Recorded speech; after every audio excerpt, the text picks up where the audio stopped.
6, 7, 8, 9, 10, 11, 12, 13, 14, 15, 16, 17, 18, 19, 20.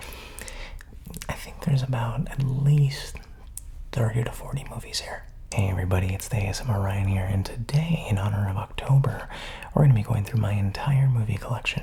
Now before we get started, I want to say a couple things. I have made movie collection videos in the past, and I thought I'd do an updated one because I keep getting it requested. However, I haven't really had time to buy myself new movies. So most of this collection is going to be some repeats, but I thought it'd be fun for us to review them. Maybe my opinion has changed on some movies as we go through them, who knows. But I thought it'd be fun just to kick back, relax, and talk about movies with you guys. I also do have a bunch of movies on my wish list that I like to add to my collection in the future. I'm thinking I make one of these movies every year and just show you some of the updated movies I get. Some movies on the list are the Terrifier franchise, upgraded versions of movies that I have already, a bunch of Marvel movies I don't have, and of course with a bunch of movies coming out every single year, I'm sure I'm going to just end up buying more new movies I see and I like. We'll be going through each movie in alphabetical order. Below are going to be some timestamps for you guys to enjoy and just jump to a letter if you'd like to. With all that being said, we're ready to get started, but I do have a question for you. What is your favorite movie? And do you have it in your collection? Do you even have a collection? Would you like to start a collection? Let's talk about it in the comments. I always love hearing from you guys. Alright, this is going to take a while. Let's get started. Starting with the beginning of my collection, A through C. Now I'm also including the numbers, but it looks cleaner on the timestamps putting A through C. So why don't we get started with the first movie in my collection, as I hopefully don't topple this over, an underrated gem. Now I know it's popular, but we're starting with 1408. Now if you haven't seen 1408, I highly recommend it. John Cusack, and I was actually surprised to see Samuel L. Jackson in this movie. He plays a bit of a smaller role, but it is one of the first ever horror movies that I used to just rewatch all the time. It's one of my favorite movies of all time, and the Blu-ray even comes with alternate endings. Now, in my opinion, the alternate ending is way better than the theatrical ending. You'd have to check it out yourself, but this is most definitely a movie you guys should check out. I guess I'll do some 1 through 10s for these movies. 1408, man, you guys are going to judge me hard, especially all the film bros in the comments, but I gotta go 8 out of 10 for this bad boy. It just holds a special place in my heart. I'm gonna go ahead and just create a second pile with the ones we went through over here. Now, next up we have, oh my god, Rob Zombie's 31. Now, this movie is puzzling to me. As a kid that grew up watching Rob Zombie's Halloween, Rob Zombie is definitely not everyone's cup of tea. He just makes the grimiest horror out there, I would say. It's definitely not for everyone, and this movie cranks it up a notch for sure. So kids, everyone out there, when I say I recommend a movie or check out a movie, it's obviously speaking to the people that are old enough to watch said movie. So I take no responsibility in what movies in my collection may traumatize you. So this one is more schlocky horror. Honestly, after I saw it, I was like, damn, I really bought this. I gotta go 3 out of 10. I don't know. It's not one of his stronger movies, and I wanted to love it, but it wasn't that good in my opinion, to be honest. Let's see. Next up, we have a horror classic, 28 Days Later. Now, 28 Days Later is a unique zombie movie. I think this is the first movie that made zombies truly terrifying, at least to me. And I'll be honest, a lot of these movies in my collection I haven't seen in a very long time. But this one's fun. You know what? It's very grungy looking. I think they filmed it on like an HD camera or something. Like the video is just not super great quality, but that was like a choice the director made, and I think it adds to it. It's a very grimy, dirty looking movie, and I think that's what they were going for with this. Another movie I'd recommend, it's a Halloween classic. If you haven't seen it, check it out. It's definitely definitely a good one. I also love Cillian Murphy. That guy can do no wrong.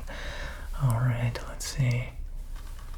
And stepping away from horror for the first time here, we have 22 Jump Street.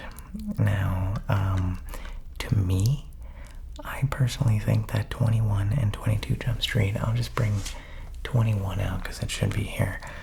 These two movies are comedy gold, okay? I know they were looking at making a third one to complete the trilogy or something. I'm not sure exactly what happened. I think Channing Tatum recently came out in the last year or so saying that he'd be more than happy to come back with Jonah Hill and do another one, but these two movies are hilarious. I prefer the first one a little bit more than the second one, but they're both really, really great movies. Definitely ask for mommy's permission first, because it is a little risque. Definitely check these out. Oh, I didn't give a rating. 28 Days Later, 7 out of 10. You know, not one of my favorites, but a classic. 21 Jump Street, honestly, 10 out of 10 for me. This is like a perfect comedy movie. I'd show it to anyone. 22 is getting a 9 out of 10. Still amazing, but not as good as the first, in my opinion. I know you guys are giving me a lot of crap for my reviews or ratings in this, but gotta keep in mind it is hot in my studio. I got like 5 more giant piles of movies to go through. This is very, very last second. 10 Cloverfield Lane. Now, I love the Cloverfield movies. The original Cloverfield, I remember the marketing for it. When I was a kid, I didn't know what it was. The way they marketed the first movie was perfect. It was godlike, really. I didn't know what to expect, and we got a pretty unique, fun found footage film. 10 Cloverfield Lane is one of my favorites in the entire Cloverfield franchise. Probably my favorite. John Goodman, I need to see him in more spooky horror psychopath roles because he did it so well in this one. Everyone did really great. One of my favorites, this is the Steelbook version. You can see John Goodman on this side and Elizabeth Winstead, I think her name is, her character on that side. But it's really, really fun. Like I said, it's a really nice looking Steelbook, and I'd highly recommend it if you guys are into like apocalyptic, almost like conspiracy theory, suspenseful movies where you don't really know what's what, who's who, who's really the good guy, who's really the bad guy. Check that one out. You'll love it. It's one of my favorites. And the soundtrack is great too. I'm gonna go 8 out of 10 on that one. Another one from Jimbo. John Krasinski's directed A Quiet Place. I like the first one. I saw the second one and didn't like it as much, so I don't have it in my collection, but the first one I liked a lot. I think John Krasinski did a great job. It's a just fun, unique idea for a movie. I think this idea of not being able to make noise and like monsters being on the loose and like sound being the thing that triggers them had to have been done before. I can't really put my thumb on whatever movie has done it before, but this one I think was done really well. Emily Blunt, amazing performance, and it's just also funny that John and Emily are married in real life, so I think that must have been fun filming this. R.I.P. Pam. I love you, Jenna Fisher, but I do love their relationships, Emily and John. So honestly, Quiet Place, I'm gonna go 7 out of 10. Again, great movie, but just not an incredible one for me. Just gonna make sure that I have these in like the right. There you go. All right, upside down that way. Okay, good. But yeah, I'd recommend it if you haven't checked it out. I'm not gonna spoil anything, but John made a lot of decisions in that movie that I thought were pretty ballsy, and I think he did a good job. I love it. A Star is Born.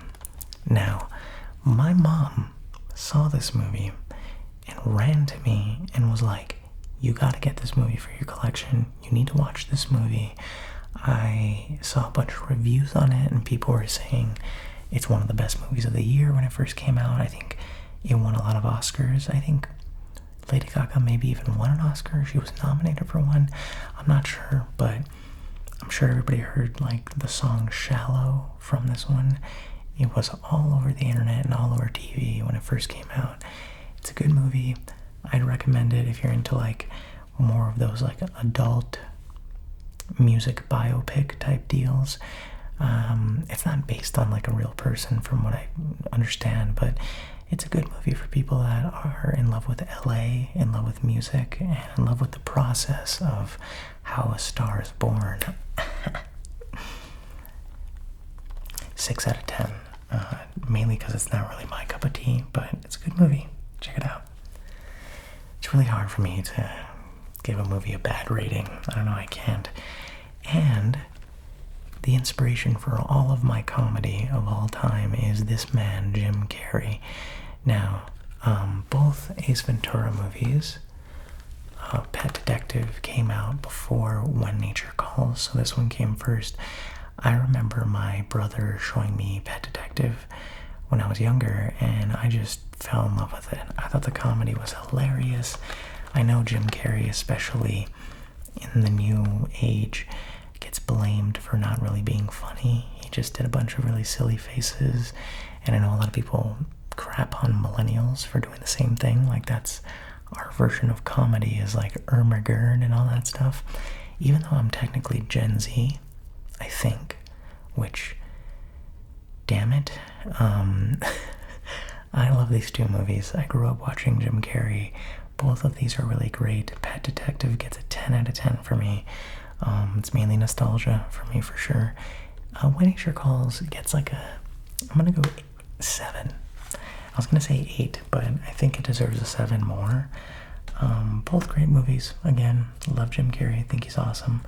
And yeah, I mean, if you're into some of that old school comedy, definitely give it a shot. Speaking of old school comedy, we have one of the classics, Airplane. Again, these are adult comedies. This one came out, it had to be like 90s, right? 1980. 1980. Alright. Never mind. Leslie Nielsen is in this. I don't know why I thought 90s, but in 1980, Airplane came out. It is such good comedy. I feel like almost every Leslie Nielsen comedy back in the day is what like professional comedy should be seen as. All of the jokes are just really cleverly written. I feel like a lot of comedy nowadays, not saying it's bad, I just think it's a different level. Comedy nowadays for me, I think of like This Is the End, which is probably one of my favorite comedy movies of all time, which, before I say this, don't get mad, I like these comedy movies. But like This Is the End comedy is a lot of like misunderstanding, screaming at each other. Whoa, isn't this wacky? Comedy in movies like Airplane and Naked Gun and all those other kind of old school Leslie Nielsen comedies, they were so well thought out and like pun based and just smarter, I think, while still being dumb, if that makes sense. It's a lot of slapstick, but again, I just think this is where comedy was at its peak, in my opinion. Again, it's all my opinion, guys. 10 out of 10, Airplane, incredible movie. Check it out if you haven't seen it. It's rated R, so, okay, don't blame me. It's rated R. Alright, let's see, next up. I have to return some videotapes. Yes. Another martini ball. That was pretty cringe, but American Psycho. Probably Patrick Bateman, first of all, is like my dream role in a movie. I hope someday I can get shredded like him and be tall. I don't know how tall Christian Bale is, but he looked tall in this. It is such an insane movie. I'll start showing you the back of these as well. To me, it is probably on my top 5 all-time horror movies. And this movie, fun fact, was the first ever movie in my collection. It was my brother's, and he gave it to me, and I have fallen in love with this movie. It's one of my favorites. I would highly recommend it for people who want some of that crazy, just unhinged psycho horror. It's based off of a book. I've never read the book, but I'd like to. And it's Patrick Bateman is one of Christian Bale's best characters he's ever played, in my opinion. So I would say this is an easy 10 out of 10 for me. Easy 10 out of 10. Alrighty. Next up we have American Sniper. Now, I'll be honest, I've only seen this movie like twice, but it's a great war movie. I'm trying to get into more action/war movies, so if you guys have any suggestions, please leave them in the comments, but American Sniper is definitely a great one. I'd highly recommend it. Bradley Cooper did great in this movie, and it's obviously based on a true story, so if you guys are into more historical war movies that are based on real people, Bradley Cooper plays Chris Kyle, which apparently is a very I don't want to say legend, but like he's honored pretty highly, I believe. I don't want to speak too much on that because I don't like getting too political and stuff. I know some people might have issues with Chris Kyle or the messages behind this movie, but in terms of like entertainment and just watching a movie for entertainment, separating whatever you may feel on the side, it's a great movie. I highly recommend it. It's obviously rated R, but it's great. It's awesome. I think Amy Adams. No, it wasn't Amy Adams. It was someone else. Sienna Miller. She did amazing in this movie as well, playing Chris Kyle's wife. But again, check it out if you're into more historical war movies. That is a classic for sure. And of course, my first signed movie, An American Werewolf in London. Now, this is peak practical effects horror. I'm gonna sound like a fake fan right now, but it came out. Excuse me. Oh God, don't make noise. I forgot what year it came out. I should say right here somewhere. Yeah, I know when the Blu-ray came out. I want to know when the movie came out. I'm pretty sure it's sometime in the 80s that this one came out. Sorry for being a fake fan, but I got it signed by the lead actor. He was amazing. I was able to meet him, take a photo with him. I told him, hey, my mom was in love with you when she was younger. When she saw the movie in theaters, she had the biggest crush on you and she loved you so much. And oddly enough, he was like, he basically said, I forgot exactly what it was, but it was like, oh, give her my number. Or like, he said, it was like, oh, tell her I said hi then. And I was like, but he was a lot of fun to talk to. I had a great time meeting him, and just an all-around really nice guy, and a great movie. If you are getting into horror, or if you're into any of that, it's an intense movie. It has a lot of gore in it for sure, but it's great. It's a staple. It's a classic. Definitely check it out. That's a 9 out of 10 for me. One of my favorite old school horror movies. Okay. And of course we have Anchorman, The Legend of Ron Burgundy. Will Ferrell comedies. I mean, Jim Carrey's 90s is like what Will Ferrell is to the 2000s. Yeah, this came out in 2004.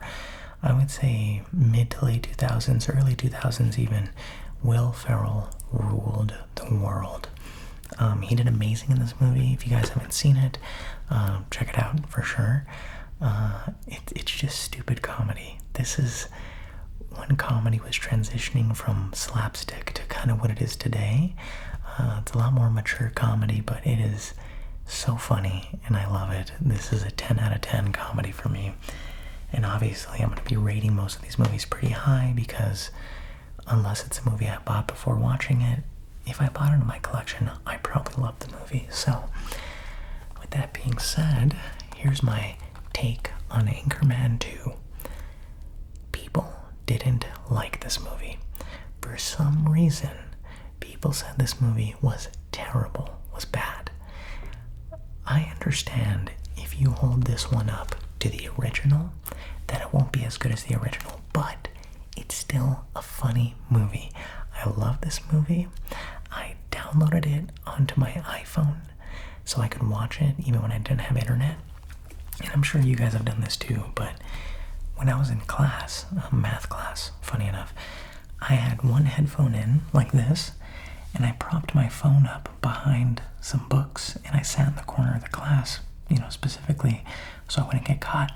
I watched Anchorman and This Is the End, no joke, maybe like 30 times each throughout that entire school year. I loved both of those movies so much. So this one holds a special place to me. Again, it's not everyone's cup of tea, but it's more stupid comedy, it's more slapstick, it's more yelling, screaming, stuff like that. But again, it's funny to me. It's a 9 out of 10 for me. The original is better, but that one is fun. You can tell the whole cast was so excited to come back and reprise their roles. It was a lot of fun. Ant-Man. Now, another movie that got a lot of crap was Ant-Man. I liked it. I enjoyed it. It wasn't anything too special, but I love Paul Rudd. I think he's hilarious. And yeah, I just thought it was like a fun whatever movie. It's not anything that's supposed to tug at your heartstrings too much. It's not trying to give you like a super deep message. It's just fun, and that's all it's meant to be. So this one's like a 7 out of 10. It's not a perfect movie, but it's just fun. After that comes Ant-Man and the Wasp. This one was definitely weaker than the first one. The first one I thought was way better. I got this just because I was trying to get all the Marvel movies, which I'm still trying to do now, but like all the Marvel movies up until Endgame, I'm not really into Marvel anymore. I think most of the Marvel fan base kind of fell off. So, I mean, I'll watch some things here and there, but I think after WandaVision, I just kind of like stopped caring. But Ant-Man and the Wasp is fun, but it's not as like groundbreaking or amazing or fun to watch as the original. On its own, I'd say it's a 5 out of 10. It's like a so-so movie, like, oh yeah, put that on in the background or something like that. I won't break out the popcorn for it, but a movie that I bought that I still haven't seen. I still have not seen Aquaman. I mean, I took it out of the plastic wrapping and everything, but I have yet to see Aquaman. Probably because Amber Heard is in it, and I hate Amber Heard. She's a terrible person. I have no shame in saying that. She's a terrible person. But Aquaman, I heard, was a bad movie, but again, it was just another one of those things where I was obsessed with trying to get every superhero movie that was coming out, whether it was Marvel or DC. I just thought it'd be fun to add to my collection, and I think I got it on sale too for like $10. So Aquaman, I can't rate it, but it's there. Let's see. Oh god, another set of movies here. This is actually the first combo movie disc thing that I actually really don't like these. If I'm being honest, I would much rather have each movie in its own individual case than buying these like triple feature, little collector things. I don't know why. I think it just makes the collection look bigger, it makes it look cleaner, but it's just one of my little OCD kind of preferences. But we have the Austin Powers trilogy right here. Austin Powers International Man of Mystery, which is the first movie in the trilogy. I think, yeah, it's only a trilogy. Watched this all the time as a kid. Spy Who Shagged Me is probably my favorite, and I watched Goldmember like a million times. If you guys don't know Mike Myers, check him out. He's great. It's adult comedies, so, I think they're rated PG-13, so they're not like super crazy. But Mike Myers, I grew up watching along with Jim Carrey and Will Ferrell. To me, that's like my triple threat. Steve Carell is more later in my life, like middle school, high school. But those guys raised me. So, International Man of Mystery, I'm gonna give a 8 out of 10. 10 out of 10 for Spy Who Shagged Me, and I'm gonna go 8 out of 10 for Goldmember. All really fun movies. Check them out. They're classics. If you have no idea what they are, ask your parents. I'm sure they'll know who Austin Powers is. He ruled when those movies were first coming out. Let's see. Another movie that is a classic in my collection that I have yet to see. I have not seen any of the Avatar movies, and I have a confession to make about this Blu-ray. I had a friend come over and bring over a lot of their movies, and they left this movie there at my house, and they never asked for it back. I totally forgot that it was on top of my DVD player because I had a bunch of stuff everywhere. And slowly we graduated and we stopped talking to each other, and they just let me have it. Like, they never came back, they never asked for it. And one day I was going through organizing my collection. Excuse me. I was going through organizing my collection, and I realized I still had this, and I was like, oh my god, like, I guess I'll just keep it. It looks cool. But I haven't seen Avatar. I know it's supposed to be like one of the greatest movies ever made. I think it still holds the top spot and the highest grossing movie ever in the box office, but I gotta check those out. It'll be a lot of fun. Next up is The Avengers, which a lot of people say is the best movie in the MCU. I don't agree with that. That one is coming up, but this one's fun. It definitely was shot very weird. I think they shot this movie in 60 frames per second, which makes it look like a TV movie. The way the movie is like lit is really not cinematic either. Going back and watching this movie after seeing something like Endgame or Infinity War is a really weird experience, because like it doesn't look like it should be an Avengers movie, if that makes sense. But amazing movie overall. Loki, in my opinion, is one of the strongest villains in the entire MCU. Fantastic movie. If you haven't seen it already, I don't know where you've been, but please, all the MCU movies up until Endgame, you gotta watch them. They're great. Except for Thor: The Dark World. Another hot take from Hot Take Ryan here. Avengers: Age of Ultron. Oh, this gets a 10 out of 10, by the way. When this came out, obviously everybody was comparing it to the first Avengers, which I think is the reason why most people didn't like this movie, but I loved this movie. I thought it was a lot of fun. I thought Ultron was an okay villain, but I just think that, you know, for what they had to do, like what they were working with, it was fine. You know, Quicksilver sucked, for sure. I like Aaron Johnson, but his version of Quicksilver was terrible compared to Evan Peters. Obviously, this is where Wanda, what's her name? I feel so stupid. Oh my god. What's her name? Dude, I'm gonna hate myself. The girl plays Wanda. Oh my god, guys, I don't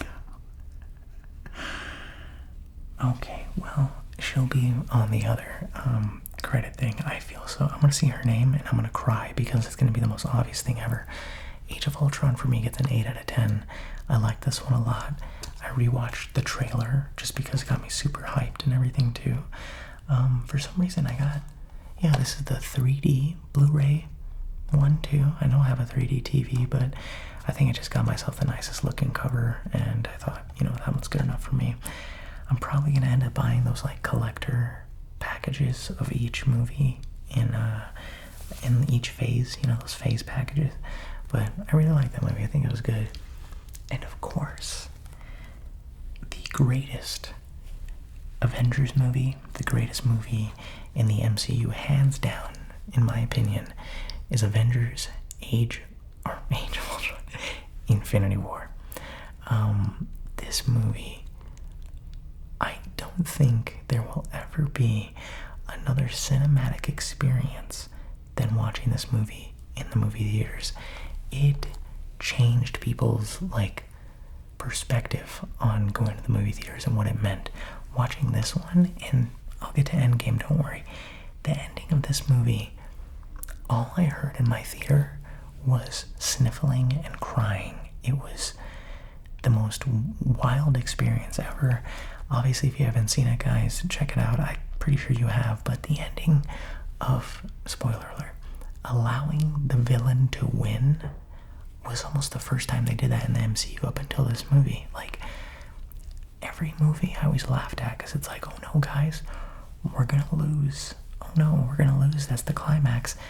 Obviously, you know, the superheroes are gonna win at the end of the movie, but in this one, they were like, no, they lose. And so do you. Go home and cry.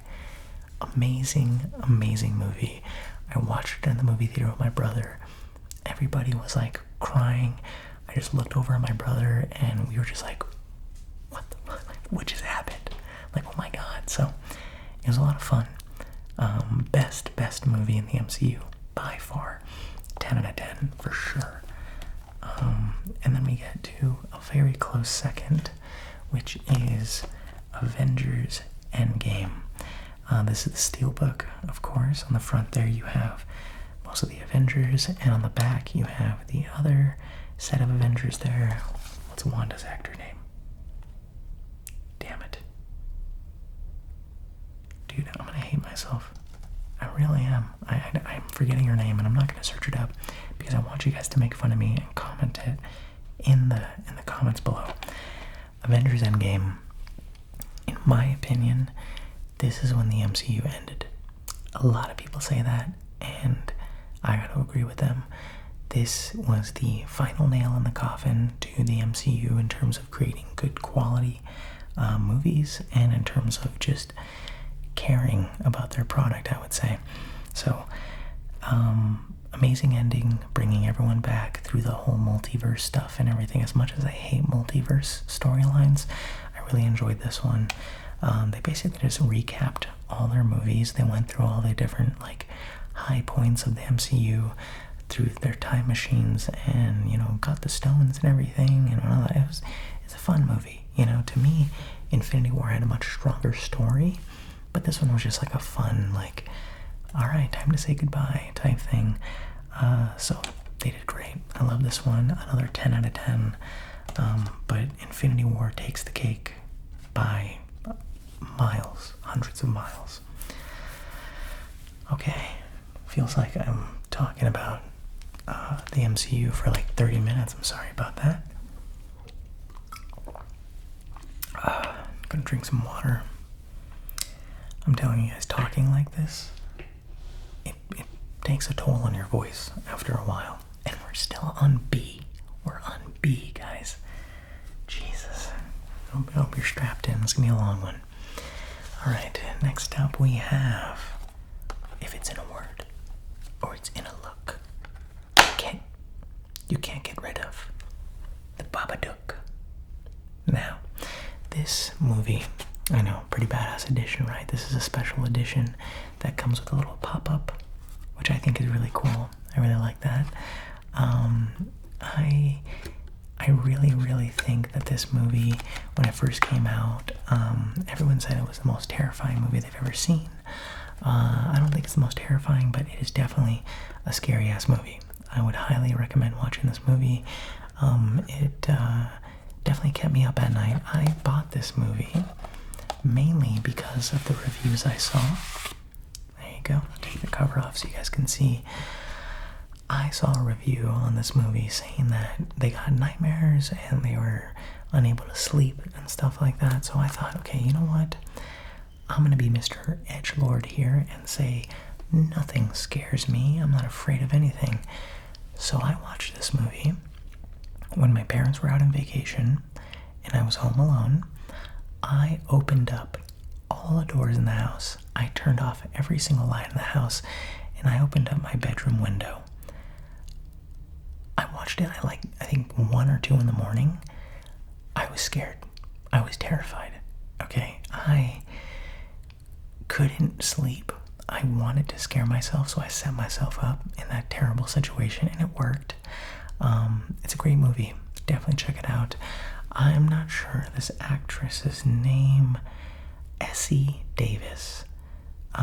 She won the AFI award, I believe, for this, but Essie Davis, this actress right here, did incredible.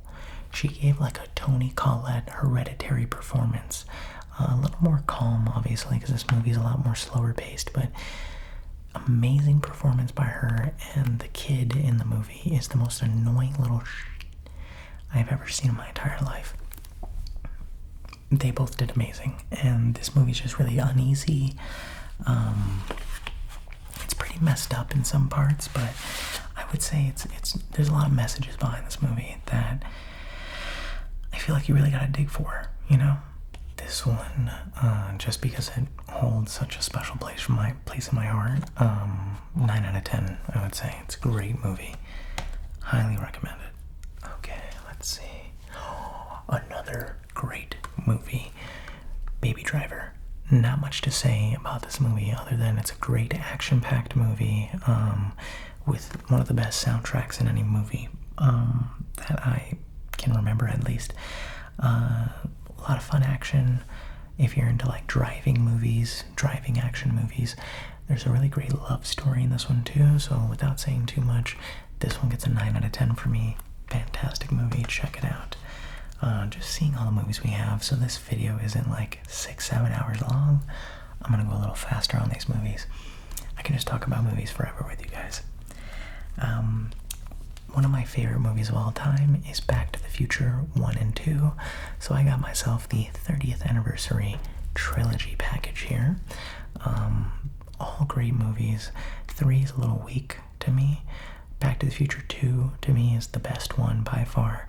Back to the Future 1 is great as well, but just to show you guys, it comes in this really nice sleeve, and it's in this book, which is great. I love it. There's Back to the Future 1 with the disc on the side, all the bonus features that come with it. Of course, Back to the Future Part 2, once again, my favorite, definitely the best one to me.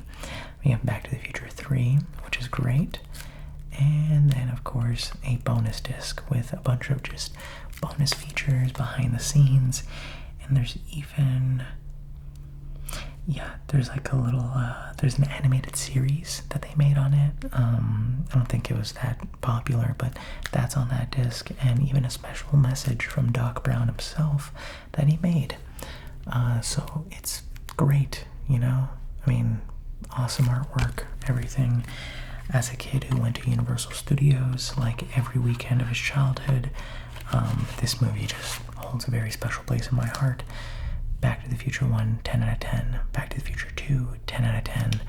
And Back to the Future 3, 6 out of 10. They're good movies. It's very classic Hollywood for sure. I would highly recommend it. Bad Boys 1 and 2. I know they just made 4. I think 4 is like the only other one. I don't know if they made 5, but I'm sorry, 3 and 4. I think they did make 3 and 4. I don't know. I'm not really into it, but either way, the first and second one I watched with my mom growing up. I liked them both. I thought they were cool. Will Smith is great in this. Martin Lawrence is great in this. I think they bounce off each other really well. Just some of the funniest, you know, cop comedy jokes and stuff like that out there. It's a great movie. Highly recommend both of them. Bad Boys 1 gets like a 7 out of 10. Bad Boys 2 is like a 8 out of 10. I like the second one better. The most recent purchase I made, which shows you how often I've been buying movies, is The Batman with Robert Pattinson. As you can see, there's still the plastic wrap on it because I haven't opened it, but I did watch it in the theater.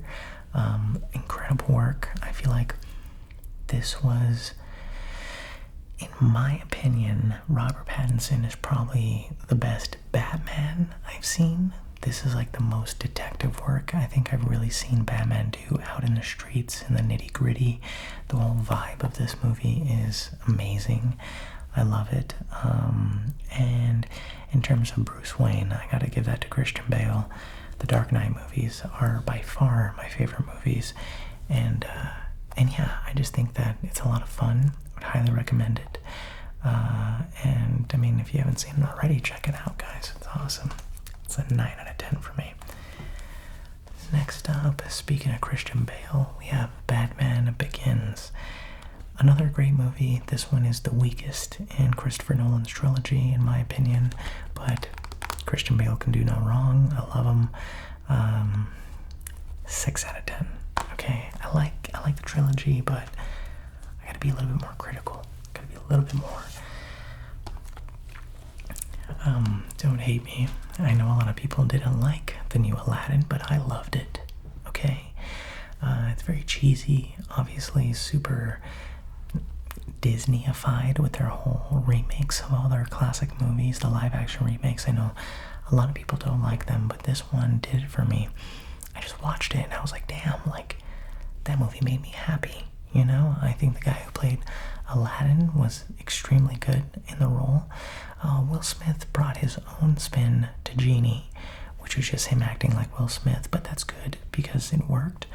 And Jasmine's actress, I forgot her name. Man, I'm so bad. I don't even know the Aladdin guy's name.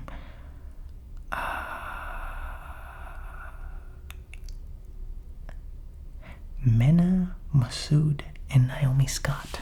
Both of them did fantastic in this movie. I think the music is the strongest part of this movie. It's very beautiful looking, super bright, colorful. It's just a fun movie. You know, if you don't take it seriously, it's no Titanic, it's no Citizen Kane. It's just a fun Disney movie. Cut it some slack, you know. 8 out of 10. And of course, we have another collector's edition, 35 years of sci-fi terror, Alien. Now, this one's really cool. It comes in a sleeve.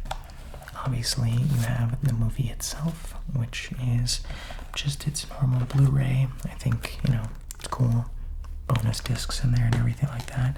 But the cool thing is that with this, you get a art card and a comic in there, which is really, really cool.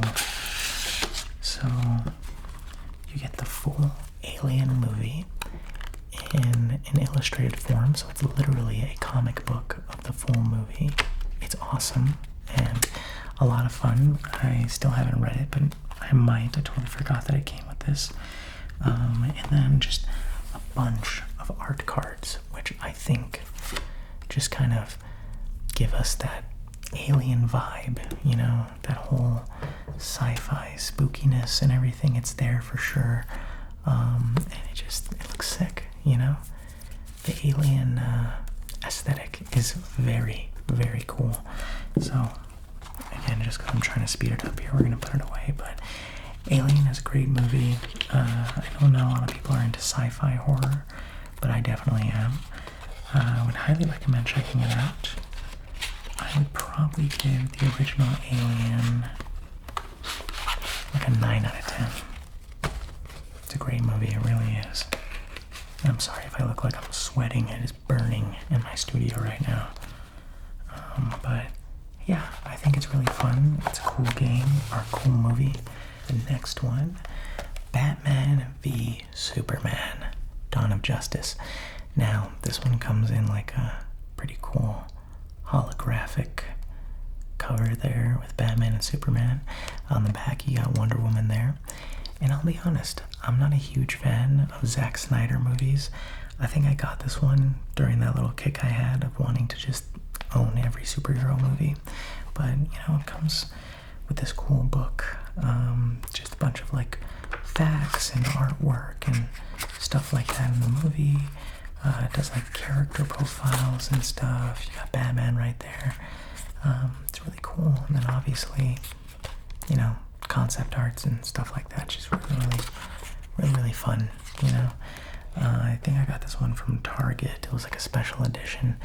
But yeah, got the Blu-ray, the DVD, and there's a bonus disc with the Ultimate Edition, which I think adds like way more time to the movie, which this movie was already way too long, but it's an okay movie. I love Henry Cavill. I think he's awesome, but not a big fan of his Superman rendition. 6 out of 10. I got it. 6 out of 10. I'm sorry, guys. And another classic, Beetlejuice. Now, they just came out with the second movie of this one, Beetlejuice. I still haven't seen it. I'm actually going to wait till it comes out on 4K and buy it. So the first time I see it, it'll be a part of my collection. But it's a fun movie. To me, this is the most Halloween-y fun movie.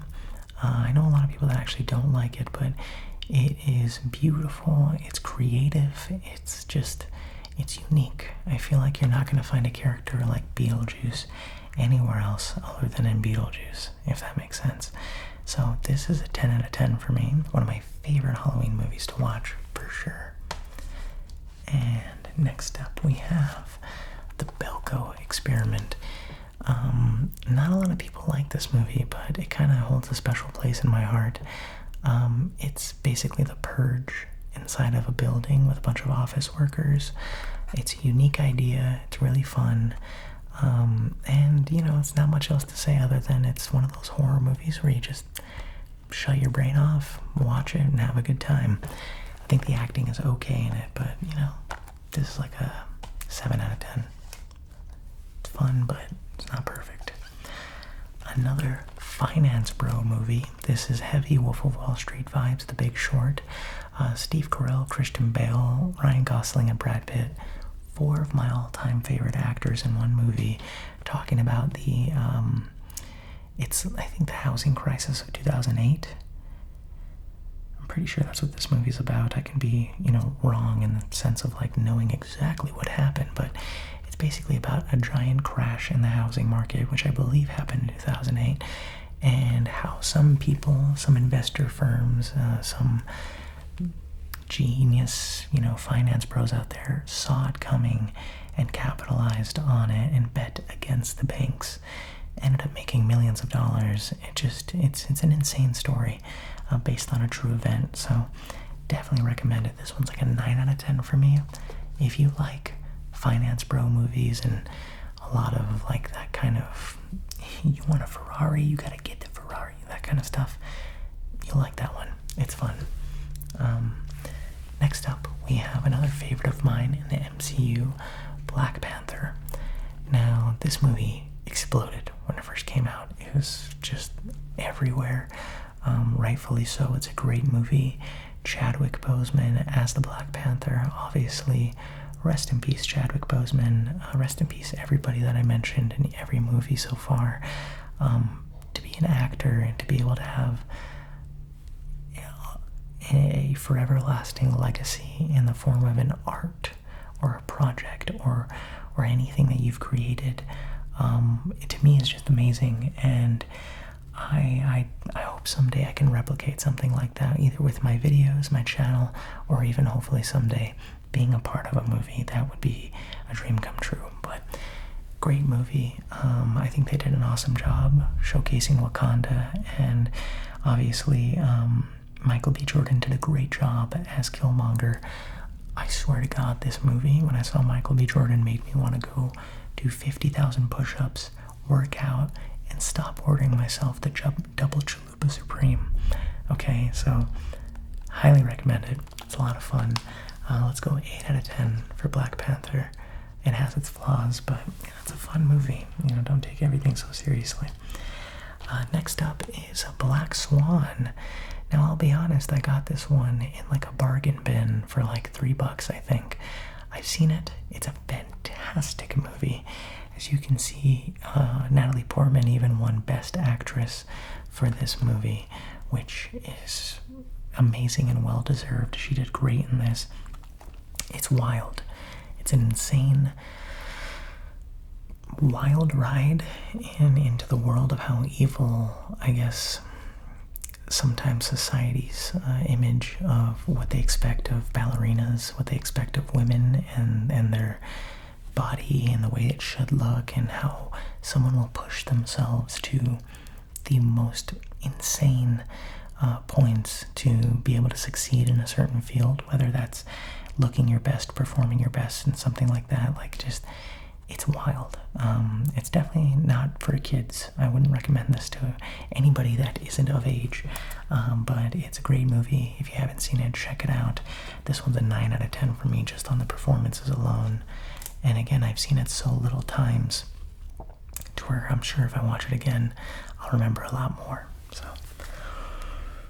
next up, we have Bohemian Rhapsody, which I know got a lot of crap because of the editing in this movie. Apparently the editing is just absolutely terrible in this movie. A lot of cuts, stuff like that. I'll be honest, I didn't have an issue with this movie as much. I thought Rami Malek did incredible. I think he deserves his Oscar that he won for playing Freddie Mercury.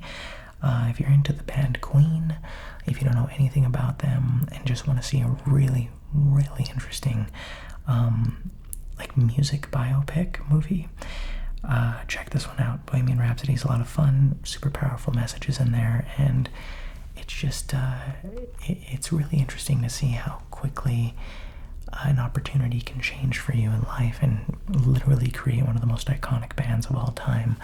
That's a 7 out of 10 for me. Don't know if you guys have heard of this one. Getting back more into like a psychological thriller, I would say, is Bronson. This is probably my favorite Tom Hardy movie. And what's funny is not a lot of people have heard of this movie. Bronson, to me, is such an insane, wild ride of a movie.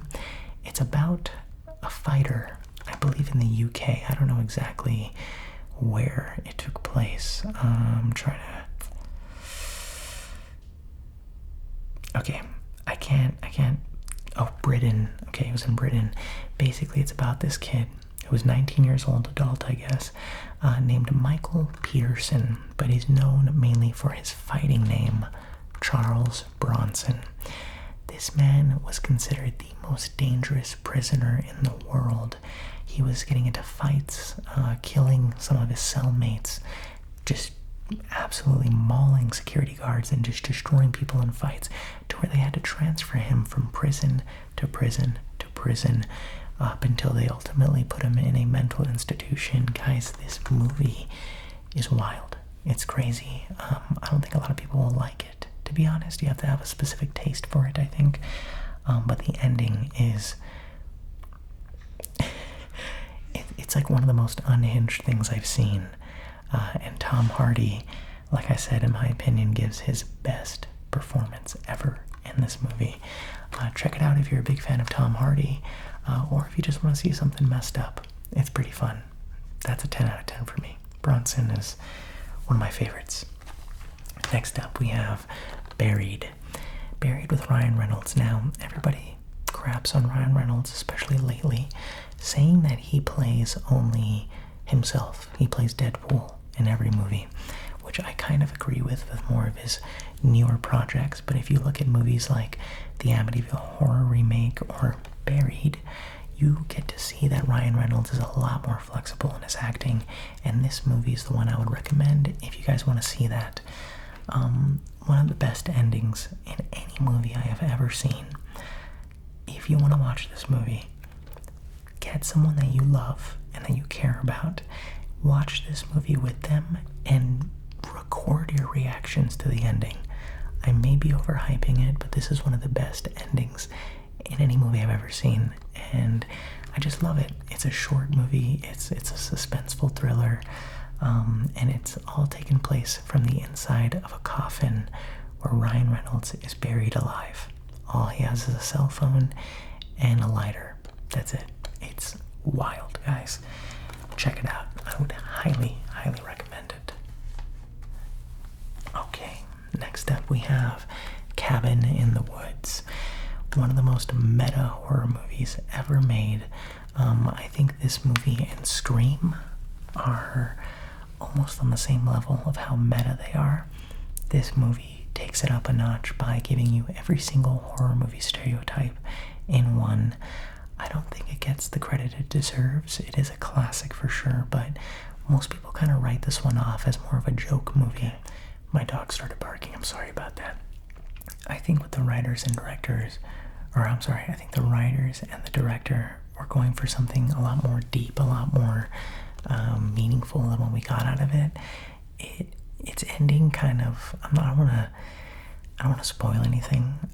Definitely watch this if you haven't. It's rated R, but it's rated R for more like classic horror things like blood, gore, I think partial nudity and stuff like that. But it's wild. It's a crazy movie. Chris Hemsworth is in it, which is really funny. My dogs are barking like crazy. It takes you down the path of really being able to live every horror movie stereotype, every cliche, and it's a lot of fun. This one I give an 8 out of 10. It's not a perfect movie, but it's a fun one to watch with friends for sure. Okay. Captain America, the First Avenger. Fun, awesome introduction to Captain America. I think Chris Evans is Captain America, blood in, blood out. He's awesome. Perfect casting decision. 7 out of 10 for this one. Like I said, I'm speeding it up here. Winter Soldier, people say, is among one of the stronger Captain America movies. I think it's probably my second favorite behind Civil War, because I'm, cameo bait like that. But this one's amazing. 9 out of 10 for this one. Definitely check it out. It's wild. And then obviously the just crazy Team Iron Man, Team Cap Fest that Civil War was when it came out. I was Team Iron Man for sure. And it made me like cry. It was insane watching these guys go at it with their teams. Fun superhero movie. This one's a 10 out of 10 for me. This was Spider-Man's first ever appearance in the MCU, which was really, really cool. And I thought Tom Holland obviously knocked it out of the park for someone so young, being able to jump into an iconic role like that and work with actors like that. Incredible work. 10 out of 10. I don't know why I bought this one. Again, most of these I get them on sale or something like that and just think, hey, it's a horror movie, I need that in my collection.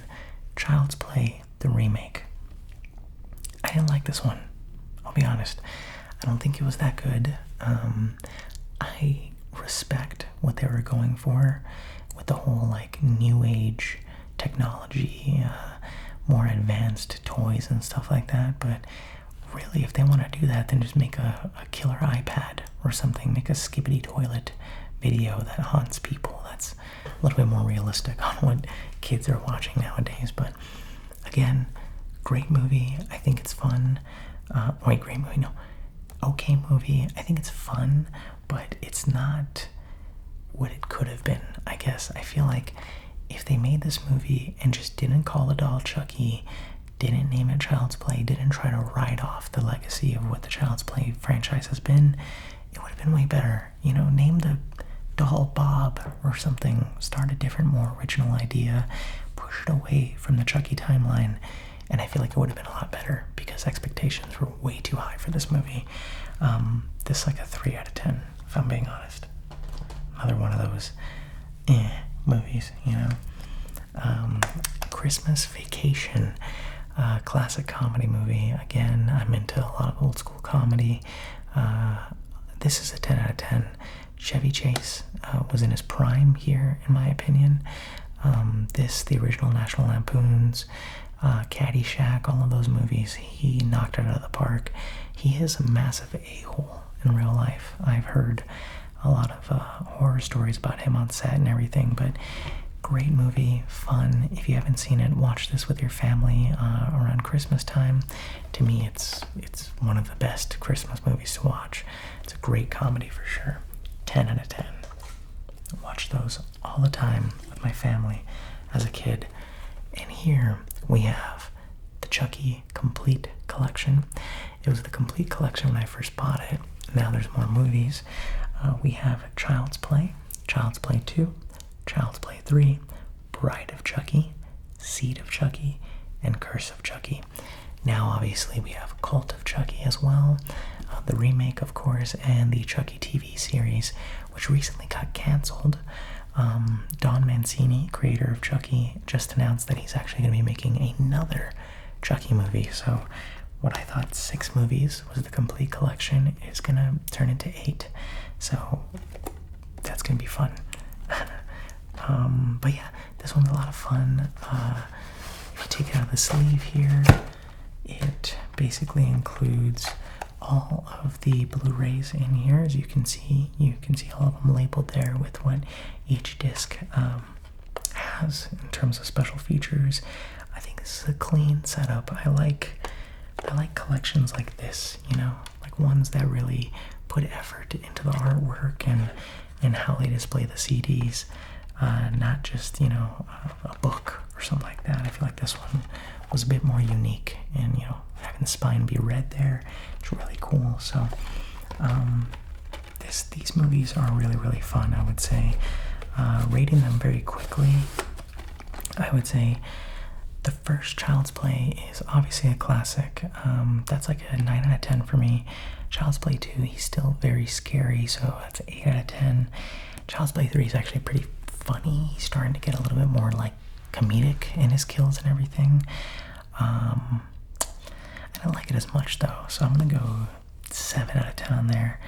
Bride of Chucky is my favorite of the franchise just because of how ridiculous Chucky got. I feel like he was a lot more unhinged, a lot more of what you believe Chucky to be when you think of him. That one's a 10 out of 10 just because of nostalgia for me. Seed of Chucky is what, you know? So that one is like a 6 out of 10, but it's still a fun movie. And Curse of Chucky, they went back to more of a horror feel for him. But I didn't really like it that much, so I'm gonna go 6 out of 10 on that one as well. And I think it's thunderstorming outside, so I'm sorry if you guys hear a bunch of thunder. It's pretty wild out there. One of the newest movies in my collection, and one of the best movies I saw this year, is Civil War. Guys, watch this movie. You need to put your phone down, put this movie in, and watch it. It is insane. The cinematography, everything about this movie, in my opinion, is perfect. I love this movie. I had so much fun with it, and I watched it with a bunch of friends, and two of my friends genuinely almost had like a panic attack in the theater, which made me surprised because, again, I like movies like this, but one of my friends explained it to where they said the way that the movie was shot made it feel like they were actually in the theater or in the movie, and it made them feel overwhelmed. And I was like, oh my god, really? Like it's kind of fun and unique for me to be able to learn something like that you were able to go through something like that, you know, when watching a movie. So the fact that this movie brought out that kind of emotion from someone really interested me. So check it out. Civil War is a 10 out of 10 for me. A very meta movie as well. It's like, it's blunt. It's not what you really expect from a movie. It just kind of like punches you in the face with just like no subtlety at all. And I love that about this movie. So check it out. Highly recommend it. Next up we have Stanley Kubrick's A Clockwork Orange. One of the most classic horror movies out there. Now, this movie is very controversial. If I can get real with you guys, I'm only going to show you this part of the booklet because the other pages do have some inappropriate images on there, so I'm not going to risk showing that. But this movie, so you can see both discs there, has a lot of really touchy subjects in it. I'm not going to mention them, but if you guys know A Clockwork Orange, and it's specifically an iconic scene in this movie, while I find it to be a part of the art the director was going for, and Malcolm McDowell playing Alex DeLarge in it did a fantastic job really showing what an unhinged like psychopath would look like. It's wild. This movie will definitely trigger a lot of people, I would say. So look up the movie, look up what's in it, and see if that's something that you can handle. If it is, I would highly recommend it. It's a classic, one of my favorites. And just, I've done a role play on this guy when I was first on YouTube, which I hate. I did a terrible job in that role play. Don't look it up. It's horrible. I might remake another one and try and do a better job. But great movie in my opinion. This is a 10 out of 10. But again, it's not for everyone, not for the faint of heart. It deals with a lot of touchy subjects. And we are back to the Cloverfield franchise. The first Cloverfield, while it got a lot of hate for making people sick in the theaters, it's unique, it's fun. The marketing of this movie stood out more than anything in the past years that were coming after it as well. It's a fun found footage film, it's not meant to be anything too special. Easy, like 7 out of 10 for me. Not amazing, not bad, but still entertaining, which is important. Here we have two of what people like to call the best horror movies of the decade when they were released, The Conjuring 1 and The Conjuring 2. I actually like The Conjuring 2 a lot more than The Conjuring 1. They're both really great movies. I am not a super big fan of religious horror movies, if I'm being honest with you. But they both did a great job in capturing a certain feel, that old school feel of ghost hunting and everything, based on a true story of the Warrens. I think they both did great. The first movie gets a 9 out of 10 for me. Second movie, also a 9 out of 10. They're fun. I like them, And of course, next up we have Coco, which is a very beautiful story about the Day of the Dead, about honoring your family and relatives even when they're gone, about just loving and appreciating the family you have as you do have them. I never really mentioned it because I have a hard time sharing my personal life online, if I'm being honest, but I recently lost both my grandparents, both of them to cancer. And my grandma was actually in the hospital getting treated for her cancer at the time that I watched this with my family in the movie theaters. And she fought a great battle. And I know that she's watching for sure because she always supported my channel. But this movie is so special to me because my mom, my brother, myself, my stepdad, we were all crying at the ending of this movie because it has to do with loss in the family. It has to do with a lot of that, and it just brought us all together in such a hard time in our lives, and I just love it. It's one of those family movies where you get to just gather around and, like I said, appreciate the people you have because they're not going to be there forever. Love them, give them a hug, and even when they're gone, don't forget about them. Remember them. That movie gets 100 out of 10. Coming to America. Coming to America is an amazing movie, a great classic comedy. Eddie Murphy, obviously one of the all-time goats of old school comedy. 80s and 90s, amazing. When did this one come out? 1988. Yeah, Eddie Murphy was at the top of his game for sure. This is a 9 out of 10 for me. Now we are officially done with the first stack of my movies. Now that's one stack of 1, 2, 3, 4, 5, 6 stacks. So considering we're about maybe an hour or close to an hour in, I'm going to speed this up a little bit. So we're going to go through letters D through H now. I just thought I'd give you guys a heads up, but I just love talking movies, I just want to hang out with you guys. I just want to, toss around the old pigskin and watch movies with you guys. But here we go. Starting with my favorite movie in this entire collection, the movie that has motivated me and inspired me, many of my characters on the channel actually, The Dark Knight. Now, you saw my other movie collection videos, you saw me go off about how perfect this movie is to me. I need to get like a special edition or something, but best movie ever made, in my opinion. The Dark Knight, 10 out of 10. Like I said, we're going to speed this bad boy up.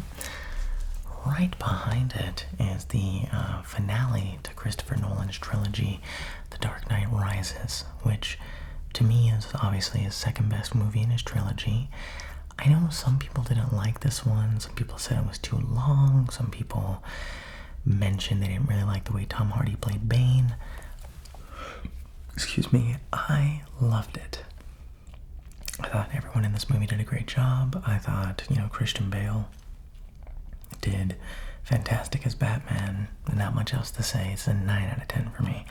I love it. The opening scene isn't as good as the bank robbery scene in The Dark Knight, but it's still a good scene. Alright. Next up we have possibly my favorite zombie movie of all time.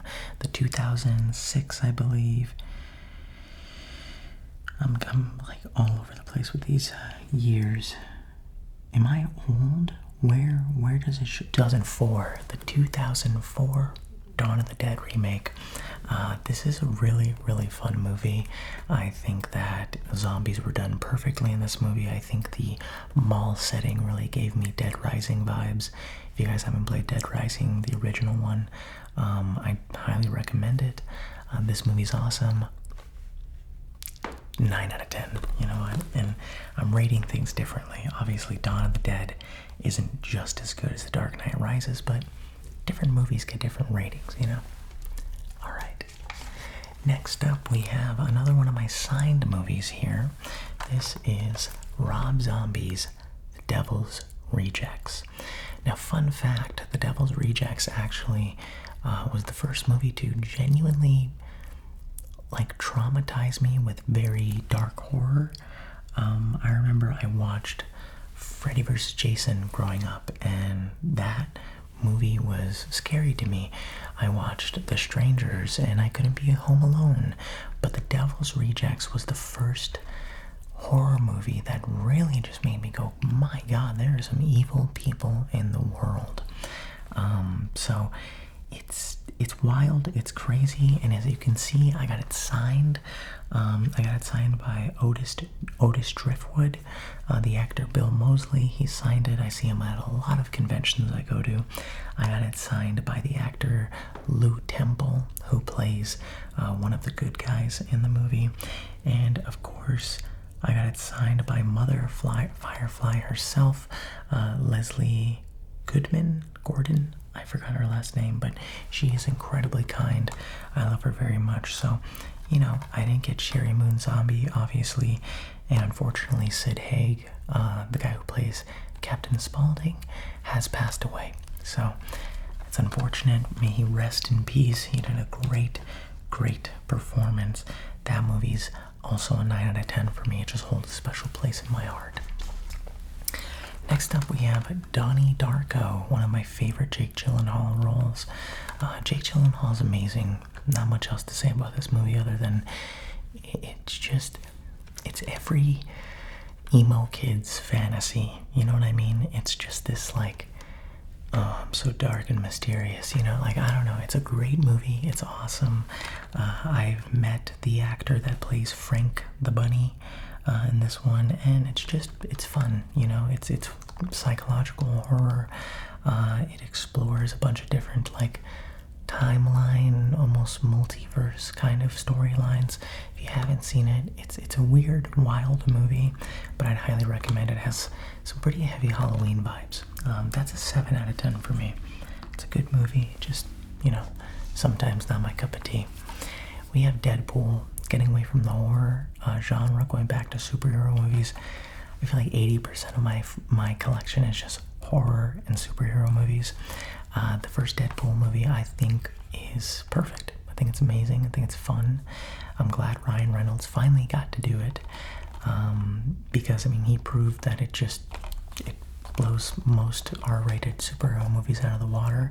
I know there's not many, but they did it perfectly. There's not much else to say other than congrats to Ryan Reynolds for playing Deadpool in almost every recent movie, but for also playing him correctly. And of course, I got Deadpool 2 here. I still haven't seen Deadpool vs. Wolverine. I'm actually waiting for that to come out on 4K so I can get it. This one I actually enjoyed more than the original. This is a 9 out of 10 for me. I don't want to give this a 10 out of 10. This is also a 9 out of 10. I just really enjoyed it, you know, a little bit more. It's fun. It's cool. I think Josh Brolin as Cable is great. I think just all the little quips here and there are great. You know, I don't know. I feel like Domino did fantastic. They introduced her character really well. and it just went really, really well for them. I think 2 solid movies, and I'm excited to see, you know, what Deadpool and Wolverine has to offer. But let's keep going. Despicable Me. Now, I still haven't watched this, but I saw this, I believe, at like Target for like $10, and I was like, you know what? Despicable Me is a classic. You know, they changed so much at Universal Studios where it's just like Minion Land now. I'm a massive Terminator 2 fan, and if you guys don't know, at Universal Studios Hollywood, they replaced the Terminator 2 ride/show with a Minions ride, and I have no shame in saying that the Minions ride is garbage compared to what the Terminator 2 ride was. But hey, to each their own. I know they're probably marketing the theme park to kids more. If you look at Universal Studios, most of the things are marketed for children, but it doesn't hold a candle to it. I'm a bitter old man that wants his stuff to stay and no change, no evolving, you know. But Despicable Me, a very fun family movie that I think, you know, hits all the bases, and Steve Carell obviously holds a soft spot in my heart. I love that man. This is a 7 out of 10. Okay, The Disaster Artist. Now this one's really going to be for people that are into movies. So I don't know if you guys know about a movie called The Room, but this director, James Franco plays him in this movie, called Tommy Wiseau, basically made a movie called The Room, and it is considered the worst, best movie of all time. It is so bad that it's actually entertaining to watch. This movie is basically a behind-the-scenes look where, you know, James Franco plays Tommy Wiseau on how they made that movie and the struggles and just the character of who Tommy is wild. James Franco, I believe, won a Golden Globe for Best Actor, and it was nominated for Best Picture as well. If you guys are into the way Hollywood works, or how easy it may be to make your own movie and how wild it can be to let your wildest dreams and stuff come true as long as you have money to make the movie, you can really make it happen. And honestly, The Room is a really wild story, and the fan base behind it's even crazier. That's an 8 out of 10. It's a great movie. I'd highly recommend it, especially for people that are into film. District 9. This is the Steelbook District 9 Blu-ray. I've only seen this movie once, I think, and once I was done watching it, I immediately went and bought it just because I really thought it was a nice movie. Super well done. I think the effects for its time were just off the charts. I'm blanking on what most of the movie really is about because I don't want to give too much away, but it's a fun movie. It's a great sci-fi movie if you're into that kind of stuff, more found footage vibes too. Definitely check out District 9. It's a lot of fun. That's an 8 out of 10 for me. I really enjoy that movie. Dodgeball. One of the other early 2000s or mid 2000s, I believe, comedies. Let's see, 2004? I believe 2004 is when this one came out. 2008 was when the Blu-ray came out, but this movie, I believe, was made in 2004. Such a good comedy. I would say this one has it all. It has the raunchy comedy, it has a lot of slapstick humor, and obviously you can't go wrong with Vince Vaughn and Ben Stiller in the same movie. 10 out of 10. A lot of fun. Definitely check it out if you haven't seen it before. Don't Breathe. I know this movie got a sequel, and I know people talk about how good it is too, but I honestly do believe that Don't Breathe is insanely underrated. I think the twist in this movie is wild. I remember watching in the theater and just thinking to myself, like, oh my god, no way that they're going to actually show this in a movie, you know, that's marketed toward the everyday person. I don't know, I feel like the ending of this movie, there's a scene specifically that just made me kind of go, damn, that's messed up. But great movie. 3 friends go into a blind man's house and try to rob him because he has a lot of money. Little do they know he's a trained veteran that has a lot of PTSD and is pretty messed up. So again, another great movie. 9 out of 10 for me. I really enjoy it. Ryan Gosling in Drive. Now, there's a lot of film bros out there that'll tell you this is Ryan Gosling's best role. And if you'll excuse me, I'm gonna get some coffee. No, that's weird. I'm gonna give me a second.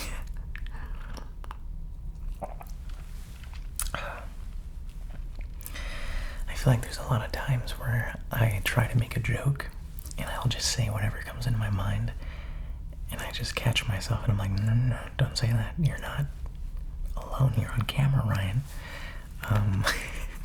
They're mainly stupid jokes. You guys probably wouldn't even laugh at them. Drive is considered to be one of Ryan Gosling's best movies.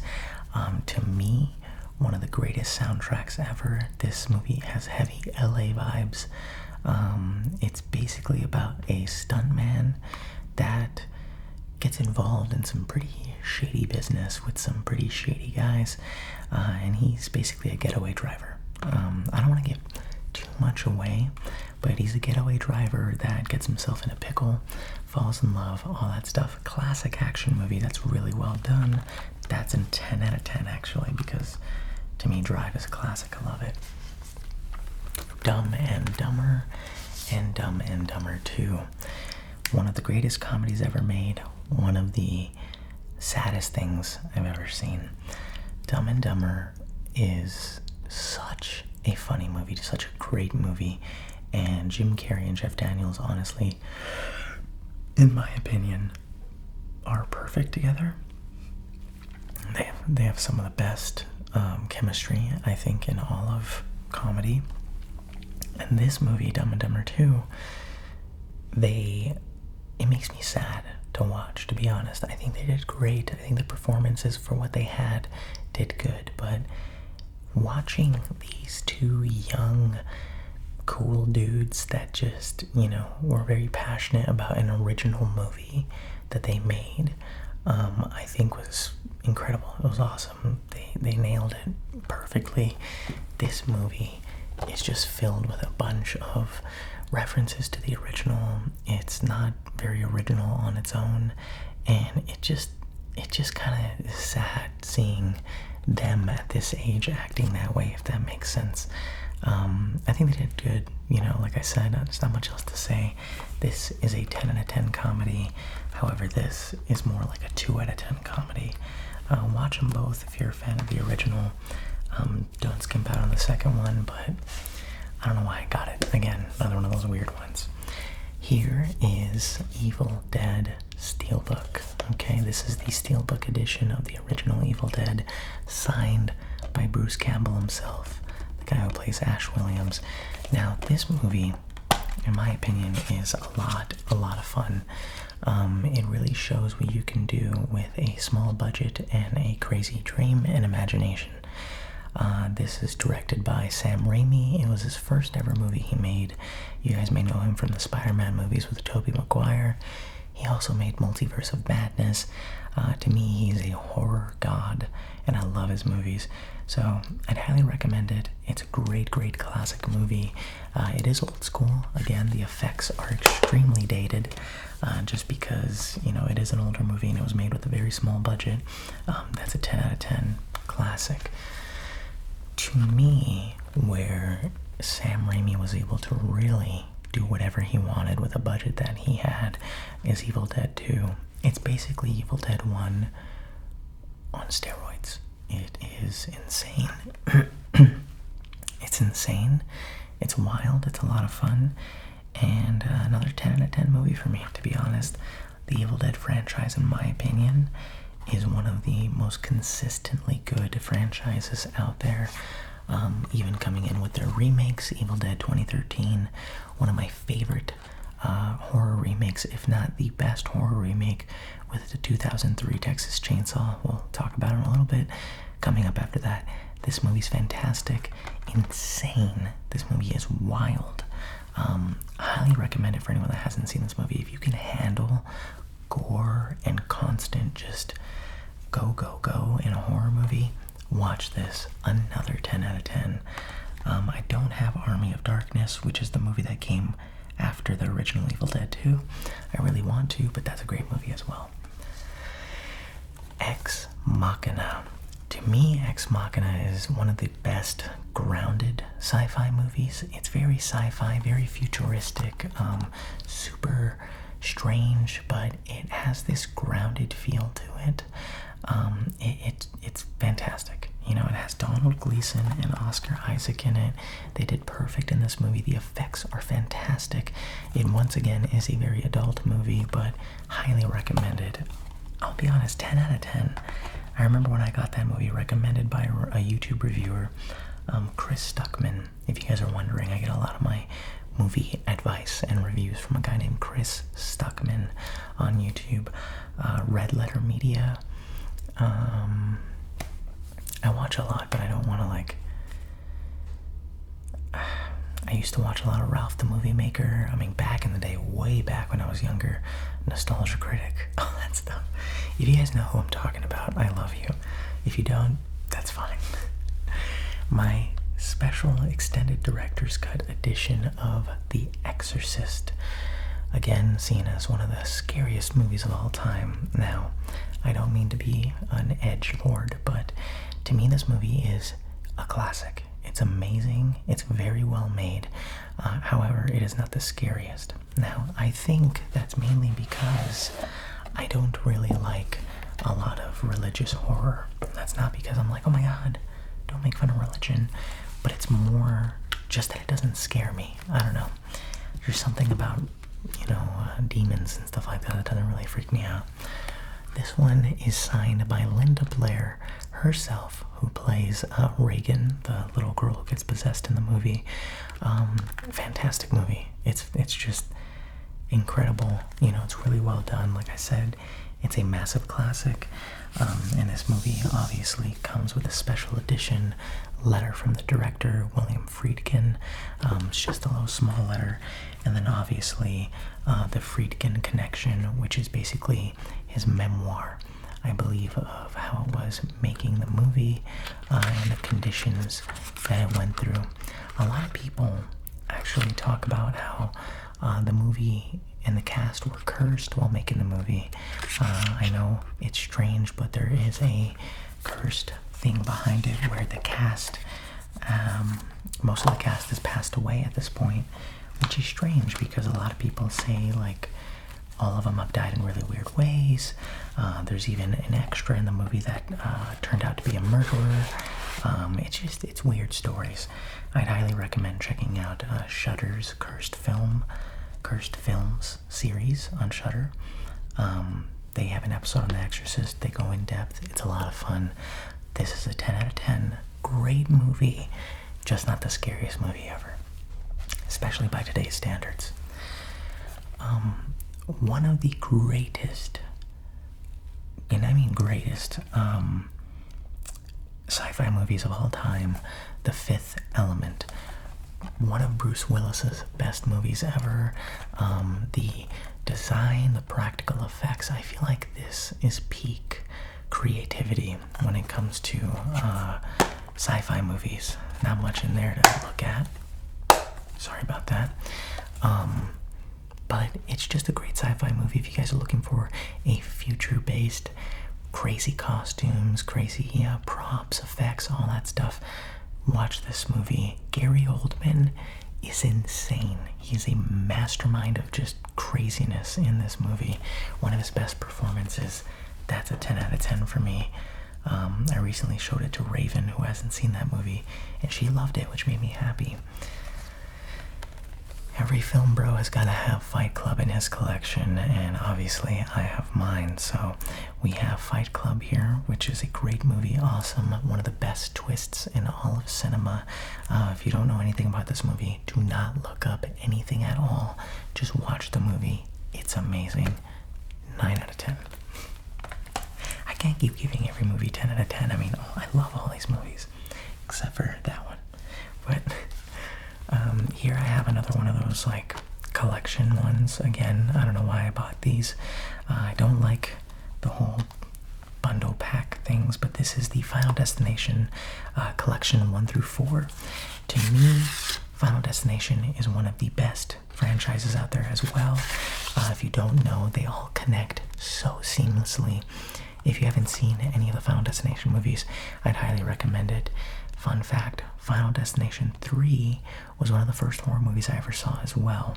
I just remember it being such a big part of my childhood. I loved it. It was great. It was awesome. And they're all really good movies. Like I said, 3 holds a special place, so it's probably my favorite. I'd probably go Final Destination 1, 8 out of 10. 2 is like a 7 out of 10. 3 is 10 out of 10. 4 is like, it's bad. 4 is pretty bad. I'd probably go 5 out of 10, or 4 out of 10 even. And then, not part of the collection is Final Destination 5, which in my opinion is one of the stronger ones in the series. I'd probably go 9 out of 10 for this one. And of course, next up we have Finding Dory. Now, this one I thought wasn't really necessary, it didn't need to be made, but it's a good movie. It's fun, great family movie. It made me like tear up in certain parts. But as much as I hate Ellen DeGeneres, Dory as a character is a really good one. So check it out. I mean, if you're a fan of Finding Nemo, which... How do I not have Finding Nemo, but I have Finding Dory? I don't like that. That's a mistake. Another Disney movie I have here, Frozen. Now you guys are probably like, Ryan, how are you gonna have Frozen and then immediately after it the entire Friday the 13th franchise? Frozen's awesome, okay? No shame, love Frozen. Thought it was a great movie. Olaf is a little annoying, but I remember watching this in my local theater, and it was awesome. It was great. It was a fun time, and the music I thought was really good. For the first time in forever, wait, is that the name of the song? Well, Love is an Open Door is like one of the greatest Disney songs ever made. I love that song, and I'll duet it any day. Finding Dory, 7 out of 10. Frozen, 9 out of 10. Now, the Big Papa, the metal tin right here. I know they just released a new collection, which I actually really want, but this one is actually one of my favorites. I like collections that actually show things on the spine so I can see them on the side, but this is a really good collection. This is the Friday the 13th complete collection when this was made. You open it up, it's in a metal tin. I don't know why I put this Jason sticker here. It's a little stupid, but tell that to kid Ryan when I first got this. I don't know if you guys see here, it comes in this really cool booklet, and it says right here on this red little holder, I told the others, they didn't believe me, you're all doomed, which is a quote, I believe, from Friday the 13th Part 2, where there's like a crazy dude that's basically warning all the camp counselors, like, hey, you guys are gonna die here, you better run. Before I get into the movies and the signatures, it does come with a couple of things. It comes with this Camp Crystal Lake Counselor iron-on patch, which I thought was really cool. It comes with 2 Friday the 13th Part 3 3D glasses, which I think is a lot of fun as well, because the third one, you can actually play a 3D version of it, which I really would like to do that. I think I'm going to show it to Raven. And then we have the Crystal Lake Memoirs, the complete story of Friday the 13th. Let me just make sure nothing wild is shown. I don't want to get demonetized. This franchise is probably one of the most violent out of the horror icons and the most sexual. There's a lot of classic 80s horror here, but as you can see, here's just one little thing. There's just stories and photos of behind the scenes looks and how they worked on prosthetics and things like that. I'll go through them right now and rate each one, but to me this is a pretty solid franchise. I mean, it's schlocky, it's dumb, but that's kind of what classic 80s horror is. And then behind there obviously shows you everything that comes with the collection. I'm really in love with this collection, if I have to say so. It's probably my favorite horror icon and franchise, if I'm being honest. I think Jason is awesome, And I remember even when watching Freddy vs. Jason, I was going for Jason the whole time just because I was like, yeah, kick his ass. Jason's awesome. So let's go through the movies together and I'll rate them. So here we have two signatures. One is from Tom Savini, which is the man who worked on the majority of the special effects in the franchise, but mainly the first movie. And right here, down here, signed by Kane Hodder, which is the man who played Jason in Friday the 13th, Part 7, 8, 9, and 10. To everybody, he is known as the most iconic man to play Jason. He's also the only man to play Jason that many times. And in my opinion, Part 7 Jason is like my favorite. So let's go through these. You open up the booklet, and again, I gotta be careful with what they show. Let me just... I would hate to make this long video just to have it get demonetized. No, I think we're good. Okay, we should be good here. You open it up, and of course, you get this nice 13 with a full list of all the movies that are included, along with a bonus disc. Here is Friday the 13th, the original. I'll be honest, it is a classic, it is great, but it is probably one of the weakest in the franchise.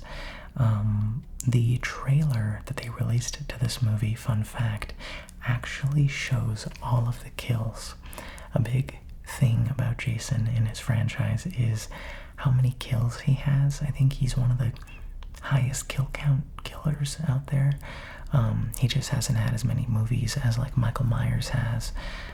So I think Michael probably surpassed him, but from the original franchises, Jason definitely takes the cake. To me, Friday the 13th, the original, it's a great movie, but it is definitely a product of its time. And you guys might hate me, but I'm probably going to go 6 out of 10 for this one. I'm sorry.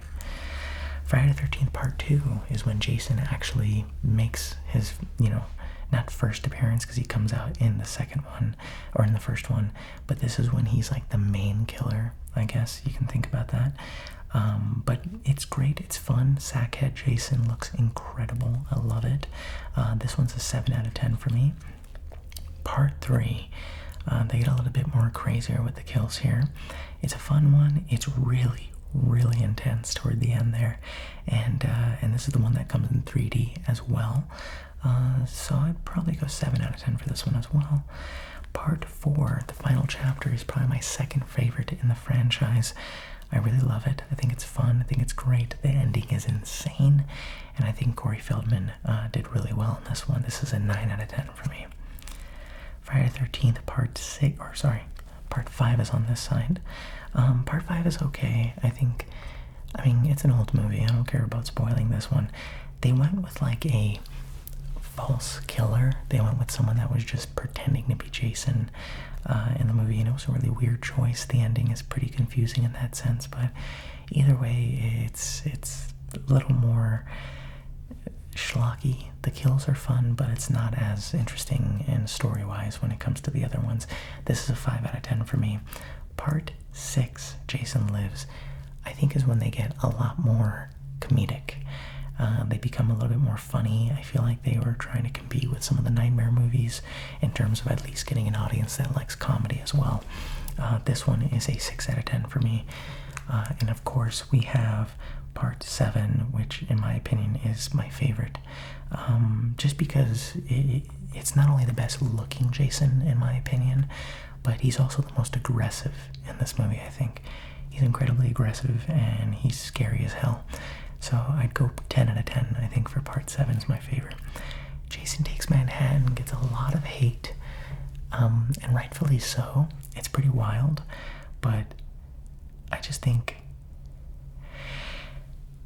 I don't know, I think the kills are really good. I think Jason, as, being a towering, crazy psychopath, he did really well in that one too, but it's overhated, I think. I want to go 6 out of 10 on that one. Jason Goes to Hell doesn't deserve to be talked about. It is the worst Jason movie ever made. I don't know what they were thinking, making it to where Jason is barely even in the movie. Terrible look of Jason too. I think it looks pretty stupid. I know a lot of people like the look, but that movie is terrible. 0 out of 10. Jason X is stupid sci-fi fun. It's not a good movie, but it's definitely a step up from Jason Goes to Hell. That one's a 4 out of 10 though. And then obviously, oh my god, we got Freddy vs. Jason, which is incredible.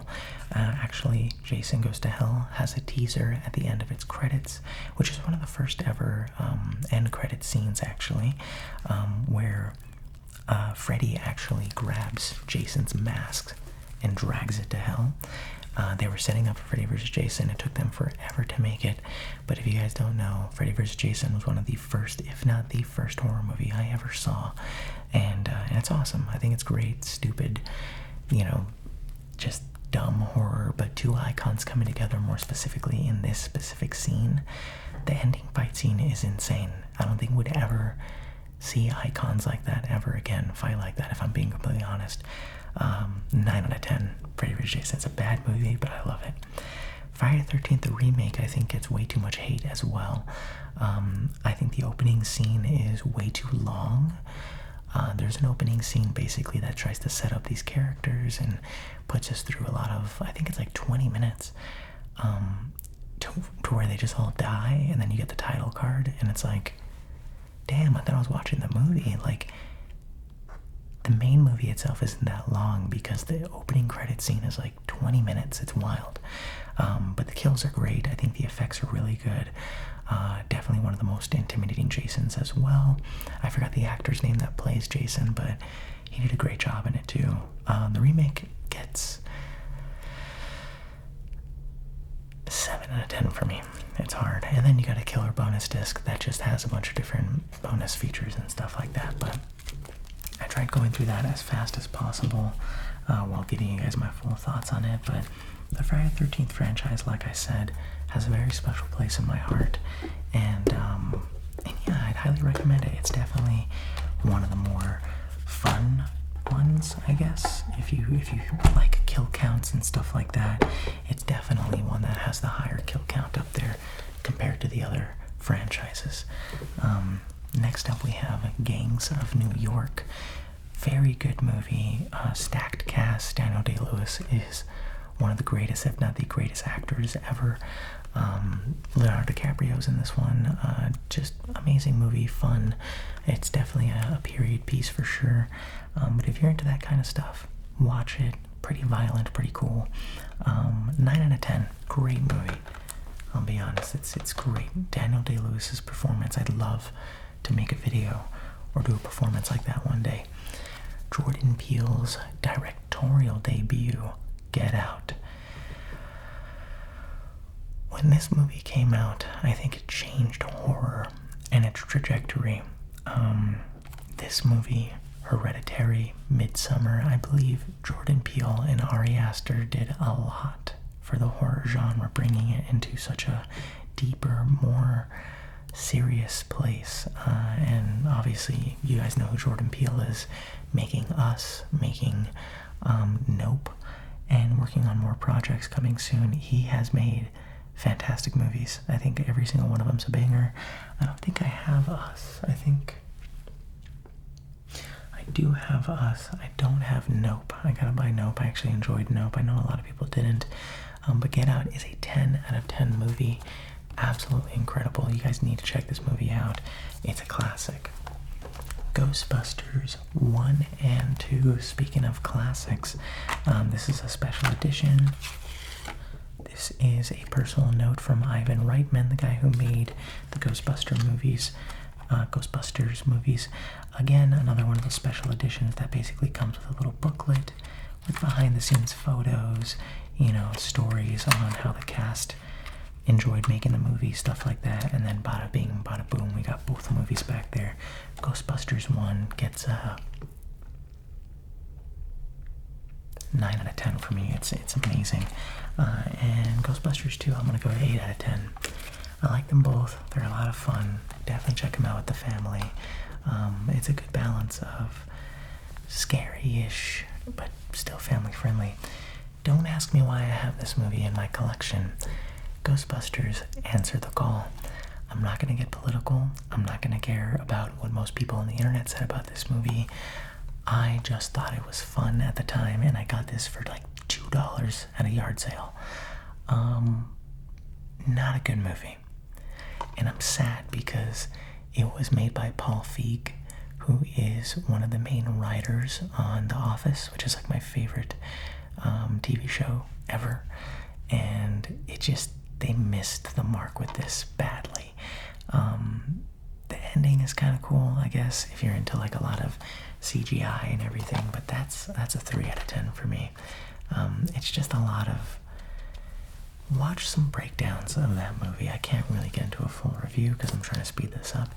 The Gift. The Gift is an incredible psychological horror movie that Jason Bateman gives a performance in that I've never, ever seen him make a performance in. It's super amazing. It's definitely one of those movies that makes you so frustrated, but it also makes you wonder who's the bad guy, who's the good guy.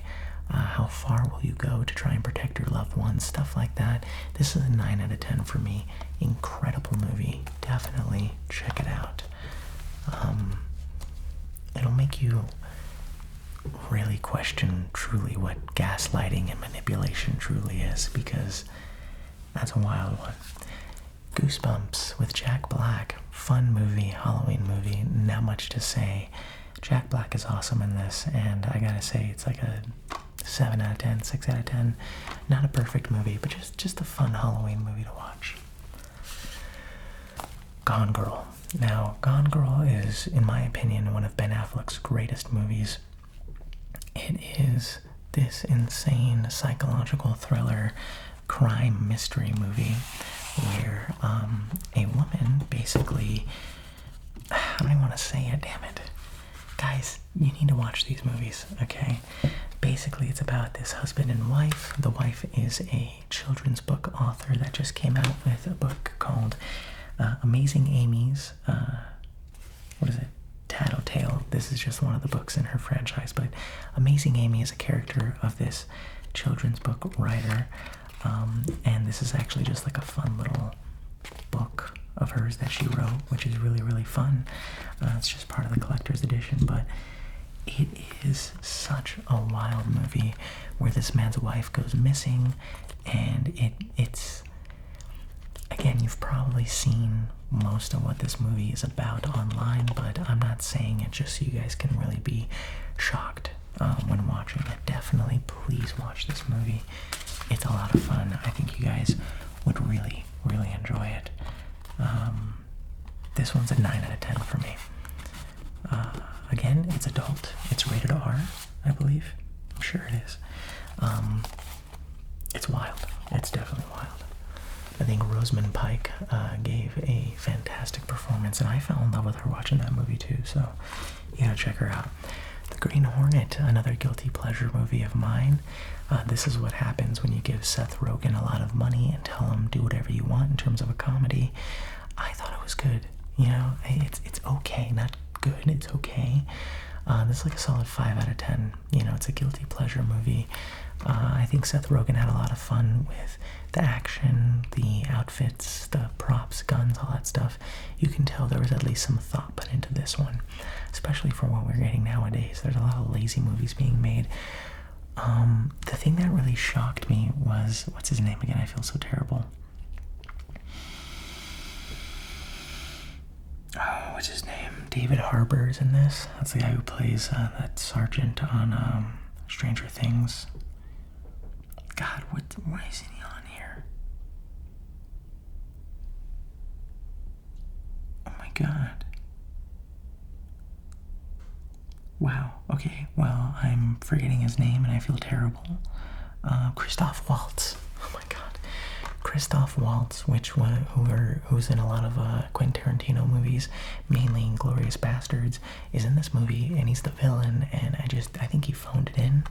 He's going for more of a comedic feel, which obviously he should, but I mean, damn, you got Christoph Waltz, and you couldn't really do much with that, so that's a little crazy to me, but 5 out of 10, really nothing too crazy.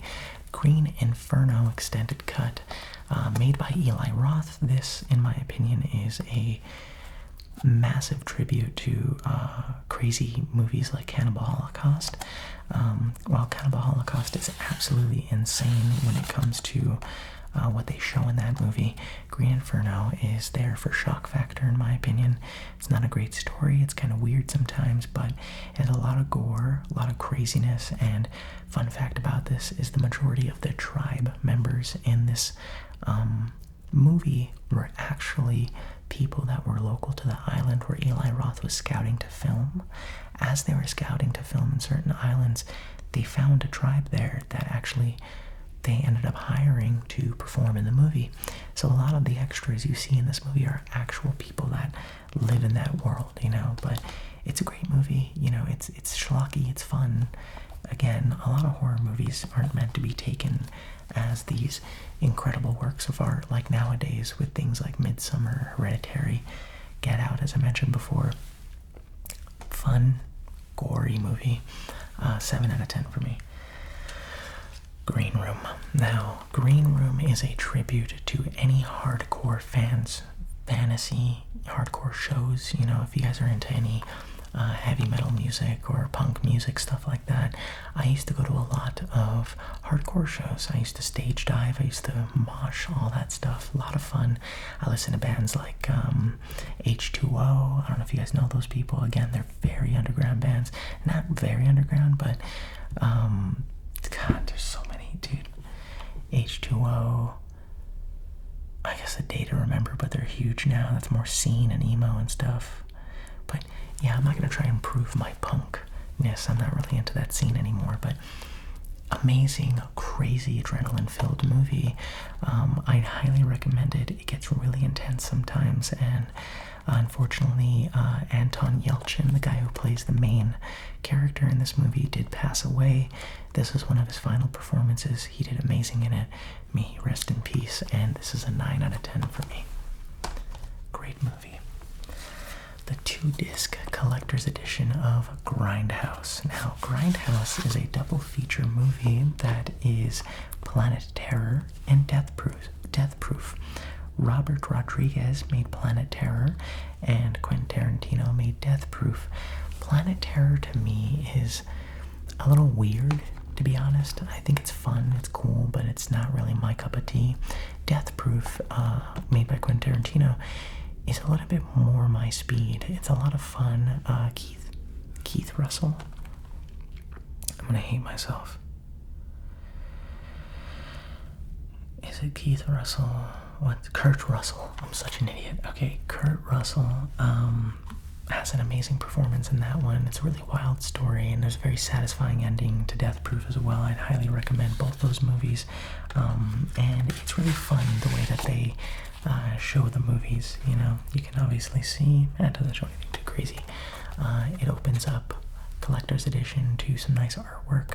Planet Terror, Death Proof, Grindhouse, which is the name of the collection, and you get back-to-back features, which is really fun. I kind of wish more directors would do something like this, you know, come together, do a little partner project. It'd be absolutely insane if Jordan Peele and Ari Aster came together to make some type of horror double feature. Guardians of the Galaxy, amazing fun family movie, 10 out of 10. Not much to say that you guys haven't heard already. Guardians 2, even more fun, even crazier, 10 out of 10. I love it. Okay, let's keep this one going. The Hollow, a really strange movie. I bought this one as I was just going through the Best Buy movie section, which RIP, they don't sell movies anymore, or at least physical copies of movies. And I just saw this and I was like, that looks really cool. It's basically this husband, wife, and their infant child go to a forest area, and the ground is infected by some of these crazy monster creature things, and it's somewhat scary. It's kind of wild, but it's not too, you know, interesting. Again, I got it just because I was like, wow, that looks cool. 5 out of 10 from what I remember. I haven't seen that movie in years. Halloween 2018. Now, the 2018 Halloween, in my opinion, is actually really, really good. I enjoyed this one very much. I know it's a lot of fan service of bringing Laurie Strode back, stuff like that, but I thought they did a pretty good job introducing new characters, somewhat passing the torch while having a little bit of comedy in there and a little bit of nudge, remember this. But I think they did a great job in this movie. This one's a 9 out of 10 for me. I really enjoyed it. Now we are going through the Halloween movies, and it looks like we're going through them backwards. This one is part of my Halloween collection box set, starting with Rob Zombie's Halloween 2. As much as I love the first one, Halloween 2 is one of the worst. Rob Zombie's Halloween 2, one of the worst Halloween movies ever made. I don't know what the hell he was thinking. It's a really weird take on Michael Myers. It's still the same great Michael, very aggressive, very insane. Some of the best kills that Michael's ever done, the most gruesome kills, I would say, other than in the remakes. They actually did a great job on those kills. But really, in my opinion, just strange the way they went with this one in terms of story. Not good at all. That's like a 2 out of 10 for me. Here we have Rob Zombie's Halloween, which was my favorite horror movie growing up as a kid. This one changed my view and got me obsessed with horror movies to the point where I wanted to be like Michael Myers, not killing people, but I made my own masks. I hung them up on my walls. I had hundreds of masks that I made out of duct tape and aluminum foil and paint and paper mache and stuff like that. But this movie, while it gets a lot of hate, I think it's massively overhated. The kills are incredible. The performances are okay, but this is 100% the most intimidating Michael Myers ever. Hands down, best Michael Myers in my opinion when it comes to being a scary, tall, insane, unkillable monster. So that one's a 10 out of 10 for me. You can fight me on that one. I really enjoy it. I don't want this to like tilt or anything. God forbid this falls. Okay, I'm just gonna leave it like that. Next up, we have Halloween Resurrection, one of the worst abominations in the Halloween franchise. All I have to say about this one is Busta Rhymes looks at Michael Myers and say, "Trick or treat, motherfucker," and then karate kicks him. Busta Rhymes, the rapper, karate kicks Michael Myers while saying, "He-ya."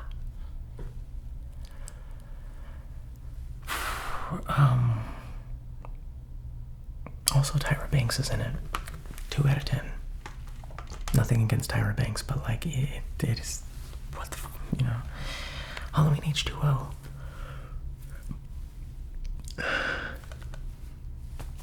Excuse me, that was Busta Rhymes like channeling energy to come attack me. Halloween Resurrection, or sorry, H2O is awesome. I think it's great. Well, the mask in this movie, I believe this movie has the CGI mask, which is insane. Look up Michael Myers CGI mask. I don't know why, but for one scene in the movie, they had a CGI mask for Michael Myers. It made no sense. I don't know why they did that, but they did it. It's an okay movie. One of the stronger ones, actually, in my opinion. I enjoyed this one. This one is an 8 out of 10 for me. But we're going to continue through the H's. Let me go grab the second pile. And we're back with more movies. Let's keep it going. In the Halloween franchise, Halloween, Curse of Michael Myers. I believe this is the 6th one. Yes, it is. This one, they got really weird with the story. They made it to where, like, Michael's part of the Thorn cult. And it's, like, more demonic and spirit heavy and stuff like that. I don't really like that. I like the idea of Michael just being a crazy guy, you know. I don't want to get too supernatural Michael Myers. I like the way Halloween Kills made him supernatural, if that makes sense, which I don't have in my collection. I'm really sad about. This one's like a 4 out of 10, if I'm being honest. It's not incredible, it's not special in any way, but you know, it's strange. Here we go with Halloween 5. I actually really like this one. I got it signed by Danielle Harris, which is the little girl in this movie. She's fantastic. I love her. She's great, super friendly, and goes to a lot of horror movie conventions. So if you ever want to meet her, go on down, search them up. She'll probably be at one. She was super nice. She gave me a hug and she called me hot, which was strange because it just came out of left field. But when I walked up and I was like, "Hi, can you please sign it?" She was like, "Oh, damn, you're hot." Keep in mind, this is when I was much skinnier. But she signed it. She was great. Halloween 5, good movie. I'm going to go 7 out of 10. I really like the ending to that one, too. They almost set something up there. But, yeah, it's really great. Halloween 4, The Return of Michael Myers, is a really good one, too. But I think it's... I'm trying to remember them because sometimes they blend for me. I got this one signed by Danielle Harris as well. But it's cool. It's awesome. It's fun. And I just think that a lot of the Halloween movies follow the same formula, so they kind of blend for me sometimes. If I remember correctly, he returns.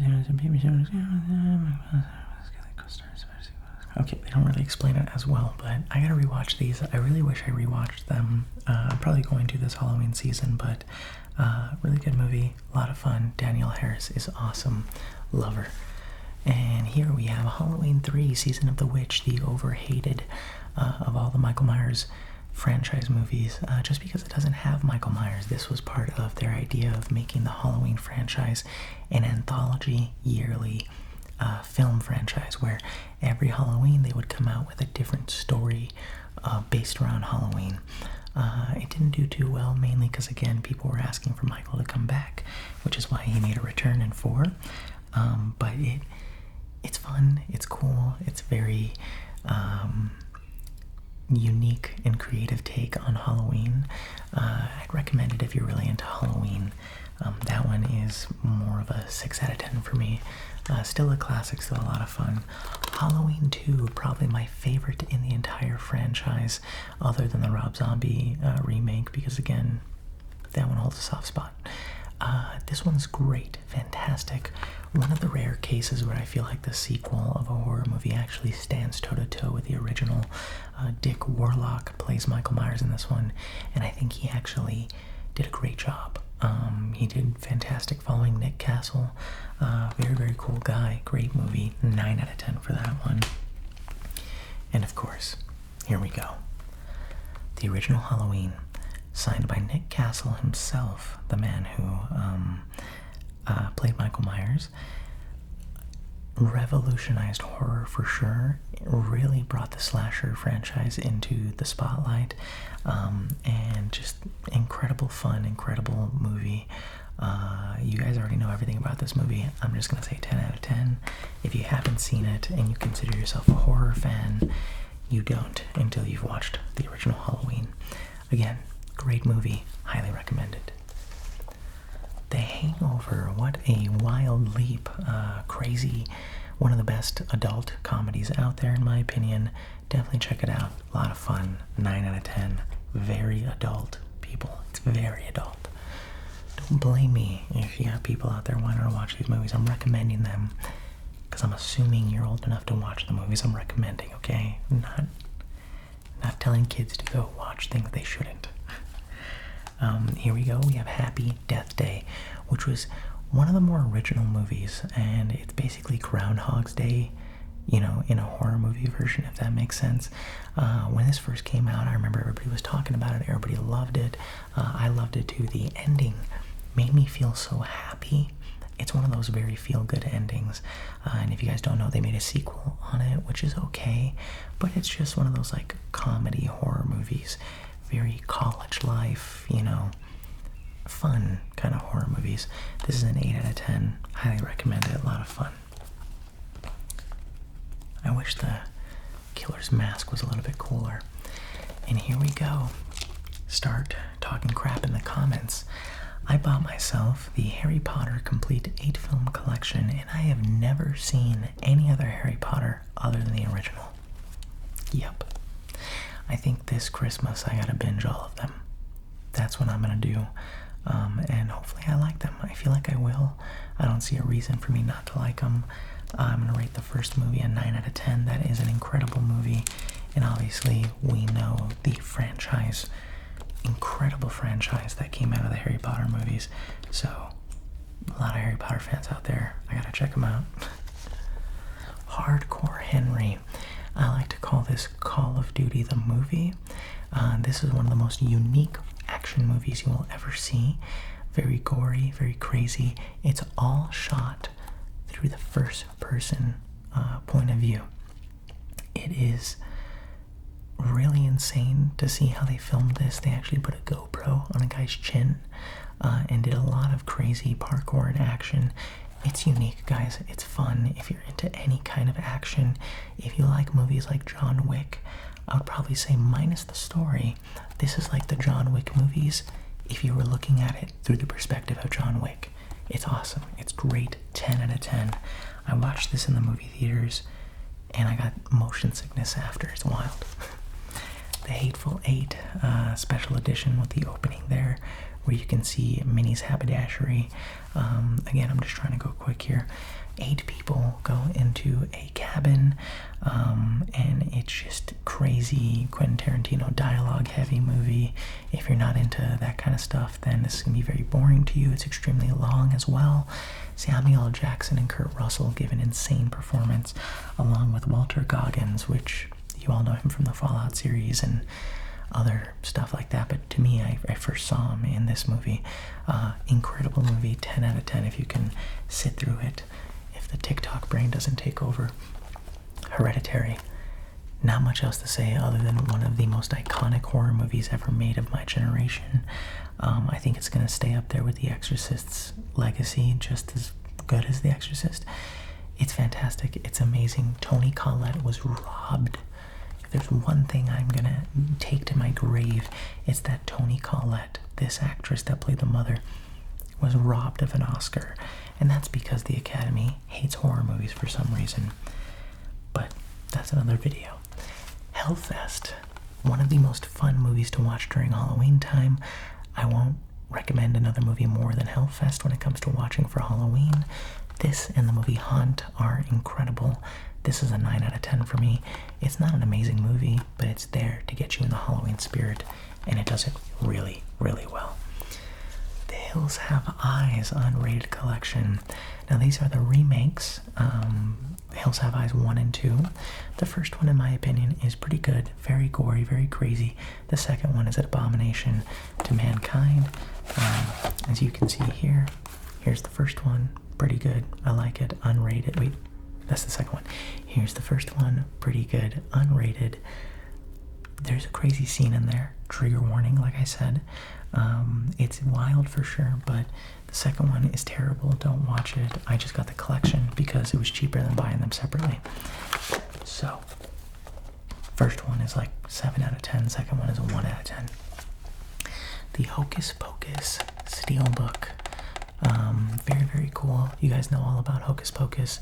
It is a Disney classic, if not Disney's most popular Halloween movie.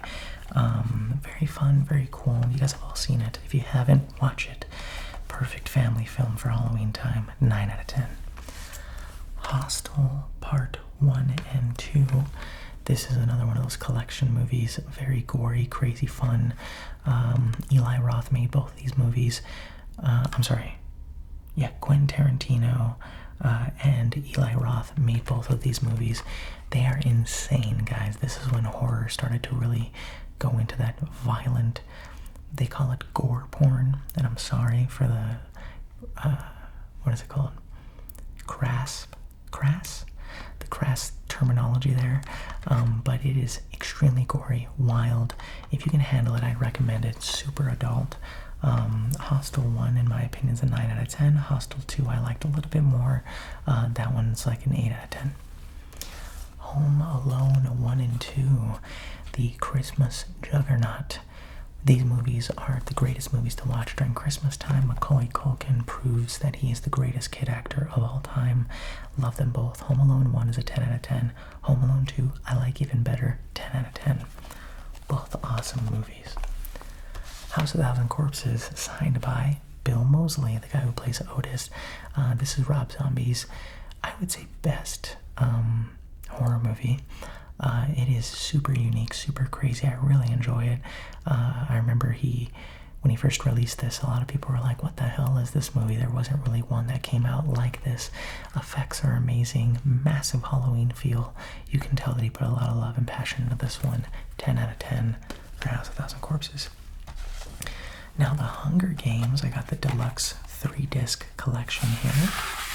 I'm not a massive Hunger Games fan, but I remember seeing all of the Hunger Games movies on sale, and I thought, might as well just get the collector's edition. They're cool. I remember when these came out, it was like Twilight, the level of teenage girls and boys that loved the books just flooding the theaters. And then that's obviously how, what's her name? Oh my god, Jennifer Lawrence got so popular from these movies, just really pushing her. She did fantastic, and she continues to be fantastic today.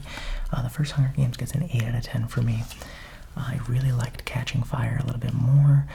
This one just had a lot more action that I enjoyed in it, and I really liked the story. This one's a 10 out of 10 for me. I really liked Catching Fire. Again, I've only seen these movies once. Mockingjay Part 1, I don't remember too much about it. I remember enjoying it though. I'll probably say 7 out of 10. But again, don't come for me, Hunger Games stans. I don't know much about this franchise. Mockingjay Part 2, again, I don't remember most of this, but I'll just say 7 out of 10. I really enjoyed the franchise. The next movie, I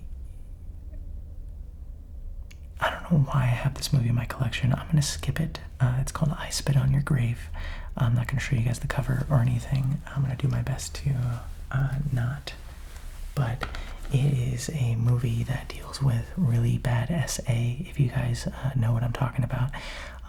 I completely forgot I had that in my collection, if I'm being honest, when organizing these, and I would not recommend it. It's a remake of the original movie.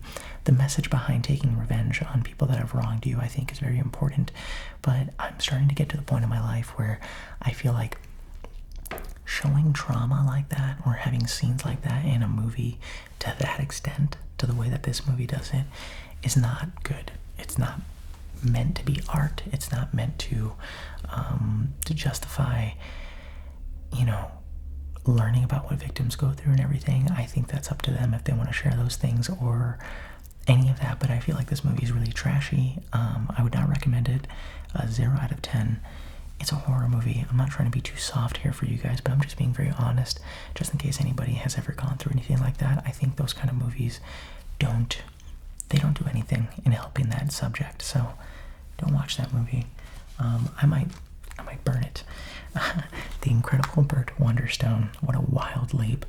To me, I really wanted to like this movie mainly because it has two of my favorite actors, or comedic actors of all time, Jim Carrey and Steve Carell, also Steve Buscemi, and I believe this is Olivia Wilde.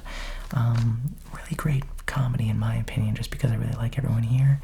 It's not amazing, it gets crapped on a lot, but the ending's fun. It's happy-go-lucky. That's a 7 out of 10 for me. The Incredibles. The Incredibles, in my opinion, is Disney's greatest movie ever made. This is the Blu-ray digital copy 4-disc set. I don't know why they sold it like this.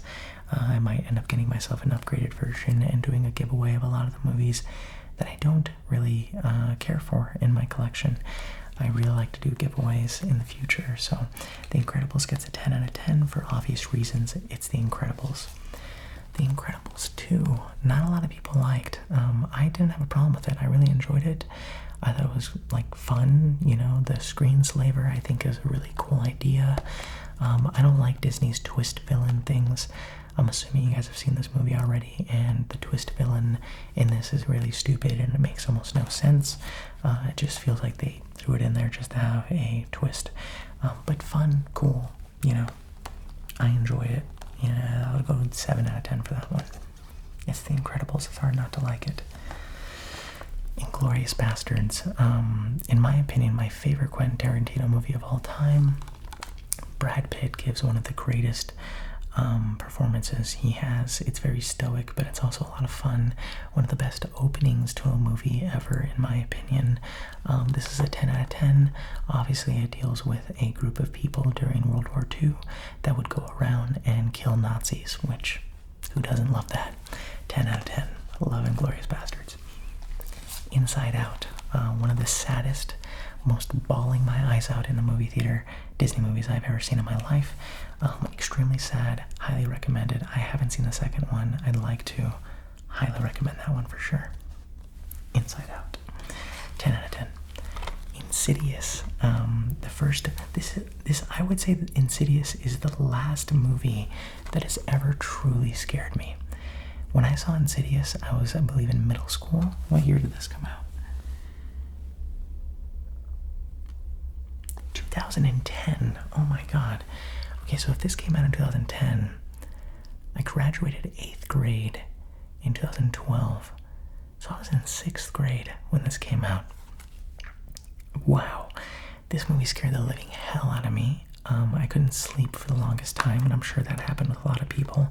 10 out of 10 out of 10. I loved this movie. It's incredible.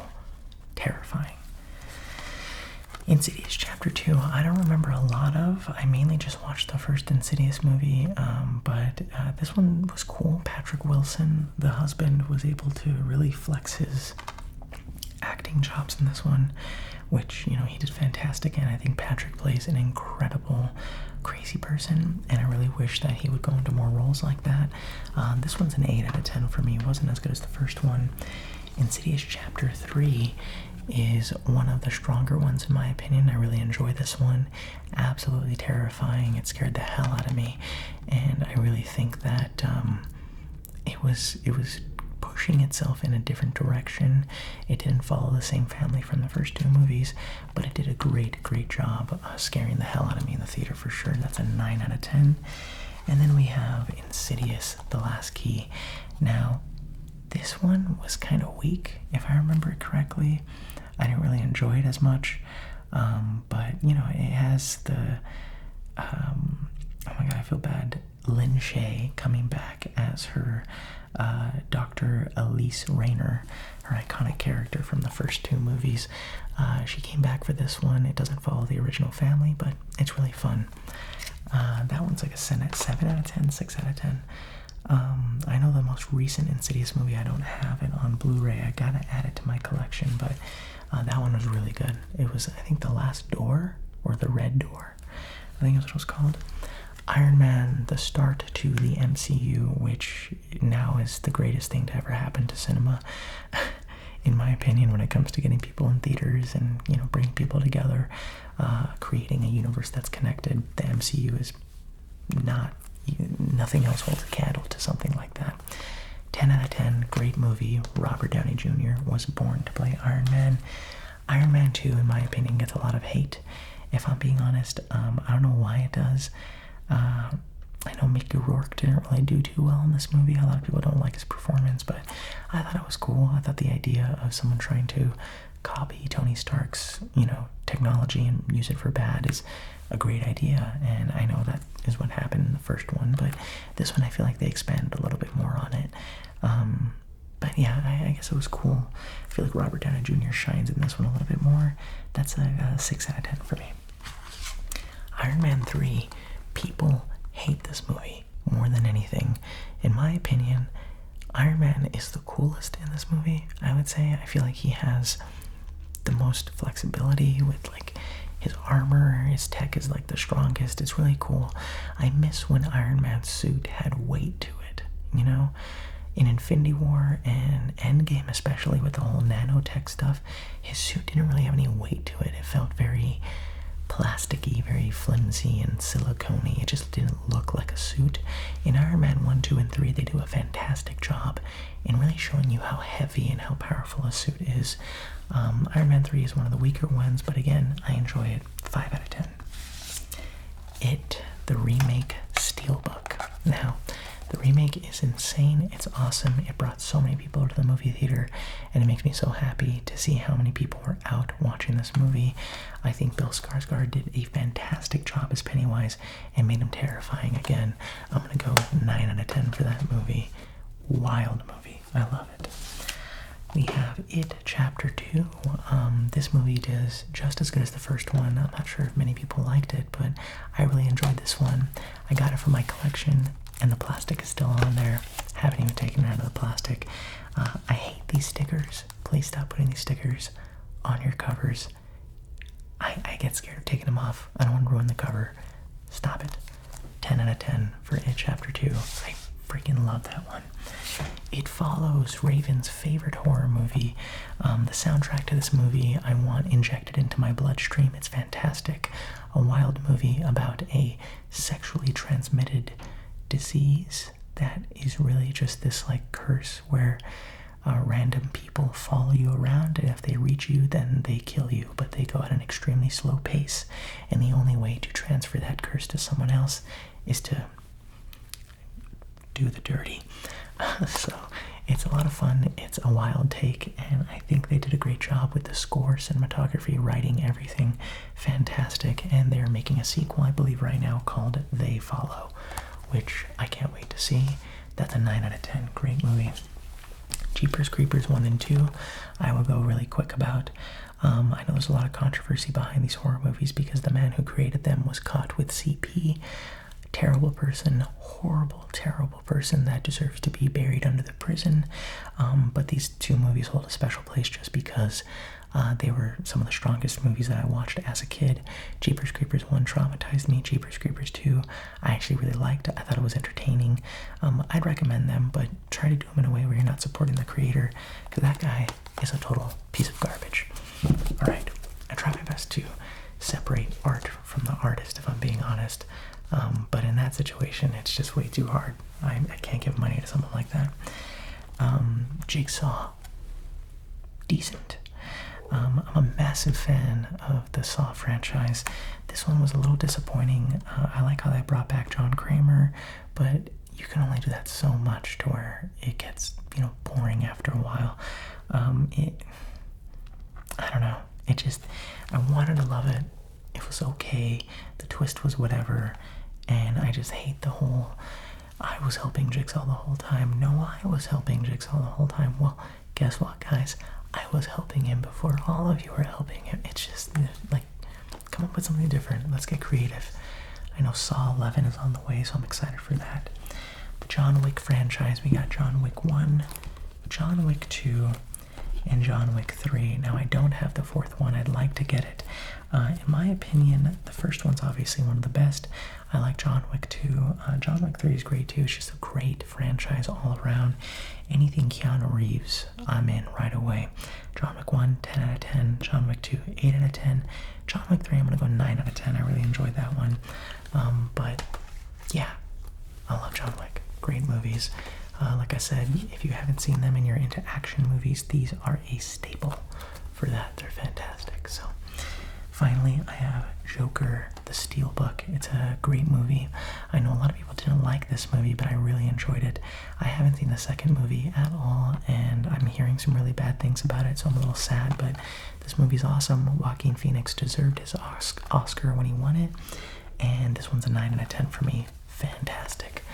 Let's go ahead and grab the other pile. How you feeling, guys? Yeah, this video's long. I'm really glad you're here. Let's continue. Alright. Jumanji, Welcome to the Jungle. Fun movie. I love Jack Black. Love Kevin Hart. I love Karen Gillan. Nick Jonas is awesome. And of course, The Rock is always fun to watch. This is a 9 out of 10. Also, one of the most egregious things to put on the front of a cover. It's not even a sticker. It's printed on the cover. Snap and transport into Jumanji with the freaking Snapchat filter. No, I haven't had a Snapchat in years, okay? Why put something like that? They sold out to Snapchat. Probably got a lot of money for that. But, damn it. Why did I do that? Alright, next up we have Jurassic Park, a classic, fantastic movie. It gives me massive Universal Studios vibes. Obviously made by Universal. Their ride is incredible. I rode it all the time as a kid. Amazing movie, classic, 10 out of 10. Not much to say other than it's one of cinema's greatest movies. Keanu, fantastic comedy movie. If you like Key and Peele, this was their first movie they made together. It's about two guys that basically are trying to get their cat back. Extremely simple plot. So funny. I love this movie. I can't wait to show it to my friends. I'm probably going to watch that on Discord with them pretty soon. I gotta watch that movie with them. Okay, next up we have Kick-Ass, one of my favorite action movies out there. Not a lot of people like Kick-Ass, which is shocking to me because when it first came out, I remember a lot of people really enjoyed it. I think people are turning their back on it now, but I really love this movie. I wish there was a world where there were superheroes like this, and I think there are. There's some people on TikTok that actually dress up and go patrol cities, but it's really unrealistic, especially in this day and age. Kick-Ass 2 is a little bit weaker than the first one. This is another movie I had downloaded onto my iPhone, so I watched it at school a lot. But a fun movie, you know, great costumes, insane action. I love it. Kick-Ass 1 is a 9 out of 10. Kick-Ass 2 is 8 out of 10 for me. Both great movies. Keanu, I didn't give it a rating. I'm gonna go 8 out of 10. Good comedy. King Kong, the original King Kong. Now this movie is amazing. I think it's a lot of fun, and it actually kind of scared me a little bit. It was pretty freaky watching it, and I was like, damn, like, this is actually kind of scary. So I will give this one a 10 out of 10. Classic. Again, it's a black and white movie that, you know, you really have to have an appreciation for film to really want to sit down and watch that. Kingsman: The Secret Service.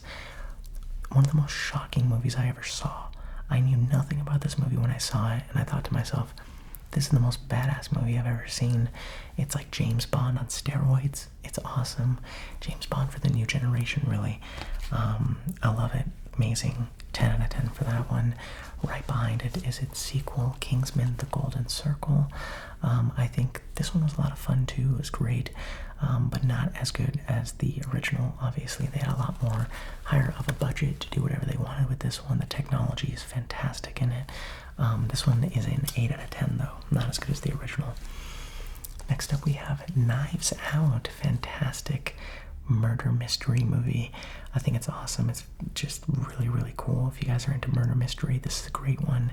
Another one that I really enjoy from the Knives Out franchise is Glass Onion. To me, that one is way better than the original. Watch Glass Onion. I think it's on Netflix as well. A lot of fun. Great movies. 9 out of 10. Krampus. A fantastic movie to watch during the holiday season if you still want to watch some horror movies. Fun, schlocky, dumb comedy horror. Not meant to be taken seriously. The opening scene just kind of really frames how the rest of the movie is going to be. One of the best designs ever. I feel like the designs in this movie get looked over way too much. The design of the elves and the design of Krampus himself mainly. Insane. Some of the best monsters in any monster movie in my opinion. I will stand by that. 8 out of 10. Krampus looks badass. La La Land. La La Land is one of the best romance movies out there. It is a love letter to LA for sure. It's a love letter to music, and it's a love letter to love. It's a fantastic movie. Ryan Gosling and Emma Stone are amazing together in this. They have fantastic chemistry. I'd highly recommend it. If you want someone to fall in love with you, watch this movie with them. 10 out of 10. Okay. One of the worst, best horror movies out there, The Last Exorcism. It is shot through the, lens of a documentary where a priest is going around actually trying to prove that exorcisms do not exist.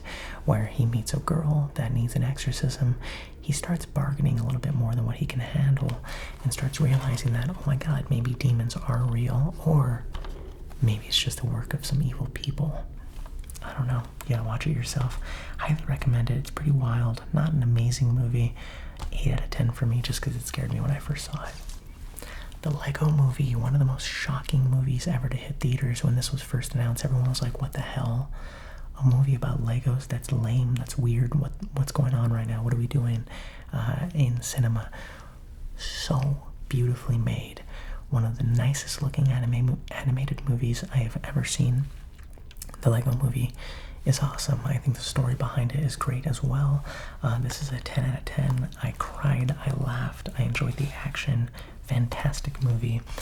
Next up we have Let's Be Cops, which is a comedy movie. I just got it because it was really fun. It's a funny comedy movie. I would, I'd recommend it to anyone.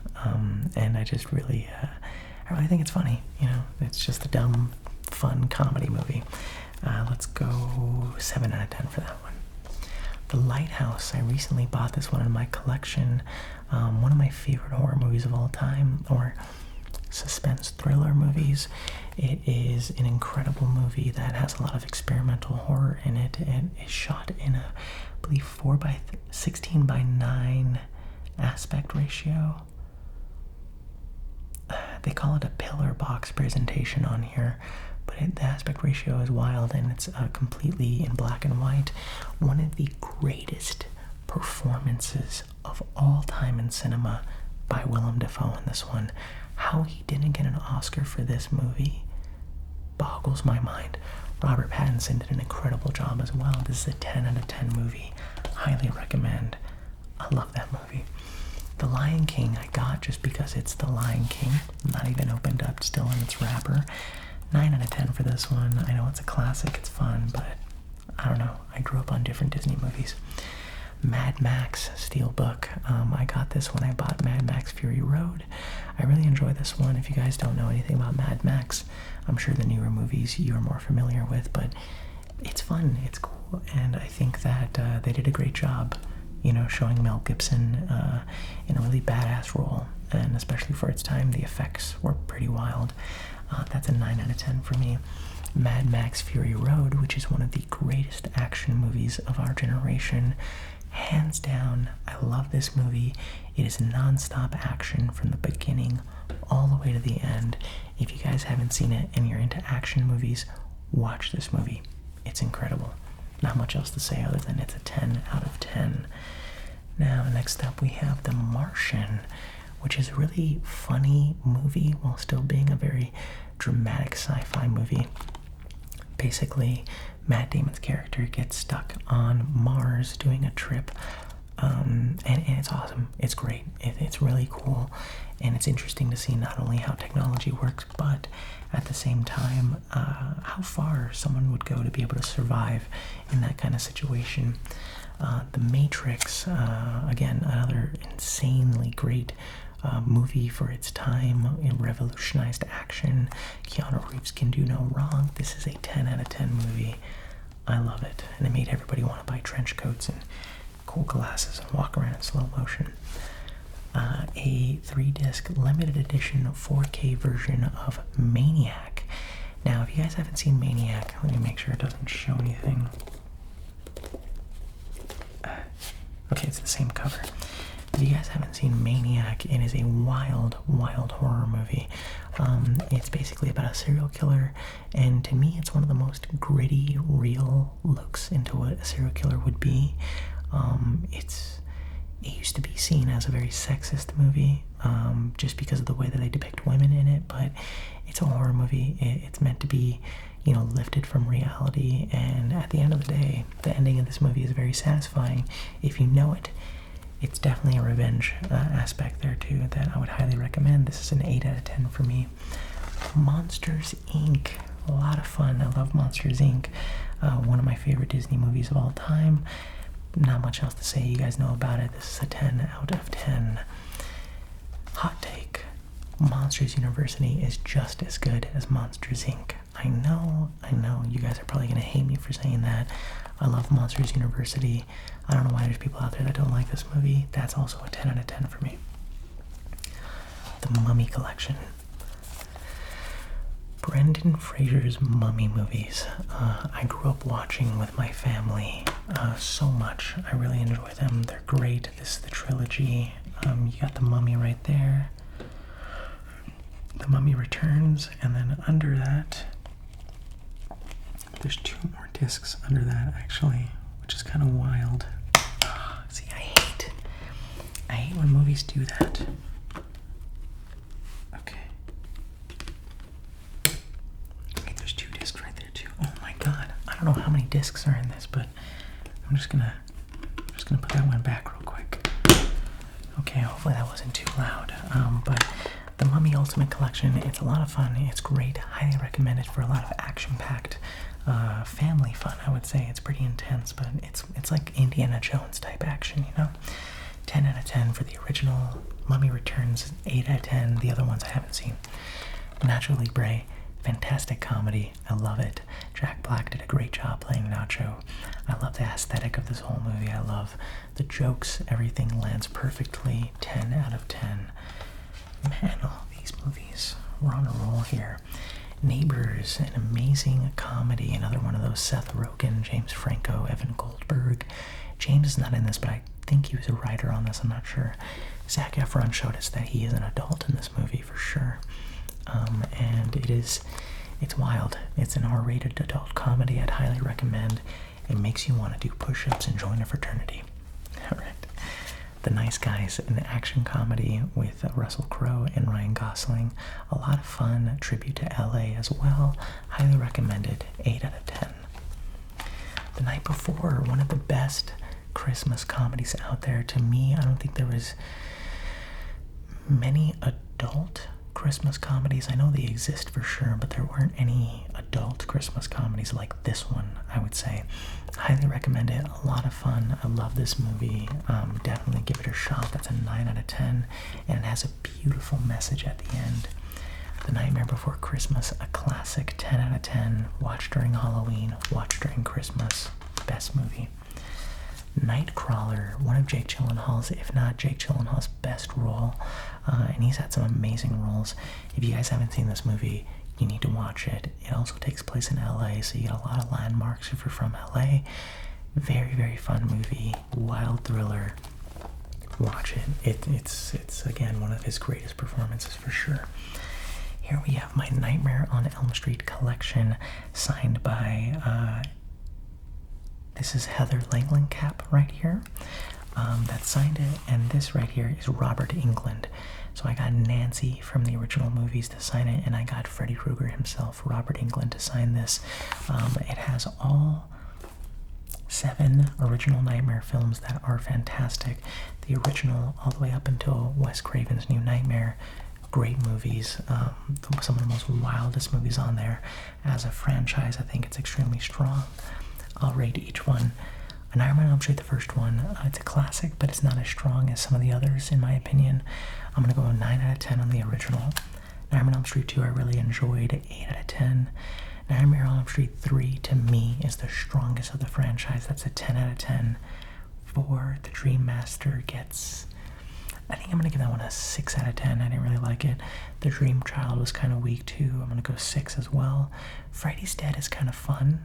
It's not amazing, but it's like they're having a lot of fun making that movie. 7, and Wes Craven's New Nightmare, I'm going to give a 9 out of 10 because they really made Freddy very sinister again in that movie, which I enjoyed. Nightmare on Elm Street remake, not an incredible movie. They definitely tried their best with this one. The CGI definitely ruined this movie. 4 out of 10 for sure. I recently watched it. It's whatever. And here we have the greatest thing to ever exist in all of movie and TV media, The Office Complete Collection. I love The Office. I know everything about The Office. It is the greatest show ever made, and I am obsessed with The Office. Quiz me. I love it. I think it's amazing. Steve Carell, I fell in love with him watching this franchise. He's one of the greatest actors ever. And I love him. I think his comedic timing is perfect. He plays awkward, funny, and sarcasm so well. I love it. 1,000,000 out of 10. The Office is the greatest. I'm going to put it back here. Once Upon a Time in Hollywood, in my opinion, one of Quentin Tarantino's strongest movies. Both Brad Pitt and Leonardo DiCaprio did amazing in this movie. I love it very, very much. Definitely a love letter to Hollywood, and I highly recommend it. That's a 10 out of 10 as well. Pain and Gain. Not a lot of people talk about this movie, but to me it's one of my favorite movies as well. This is a 10 out of 10. I would recommend it. Dwayne Johnson. This was kind of not one of his first roles, but early on, now when he was so much of a box office pool. Excuse me. Get some coffee.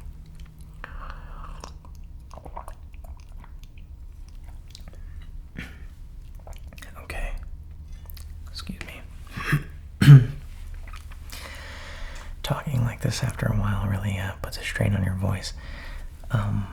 Great movie. It's fun. It really shows you how far some people would go to make money and be successful, you know? it's a long movie, but it's definitely one I would recommend. That's a 10 out of 10. The Paranormal Activity trilogy. Paranormal Activity 1 changed the found footage franchise forever. I think it did what the Blair Witch Project did to found footage. That's a 9 out of 10. Paranormal Activity 2, I don't remember too much about, but I remember it being terrifying. I'm going to get that as 7 out of 10. Paranormal Activity 3, I don't even remember watching, so I got to watch that one. Okay. Pee-wee's Big Adventure. R.I.P. to Paul Rubens. He signed this one for me. He said, Ryan, your pal Pee-wee, and signed the back, actually, which is kind of funny to me.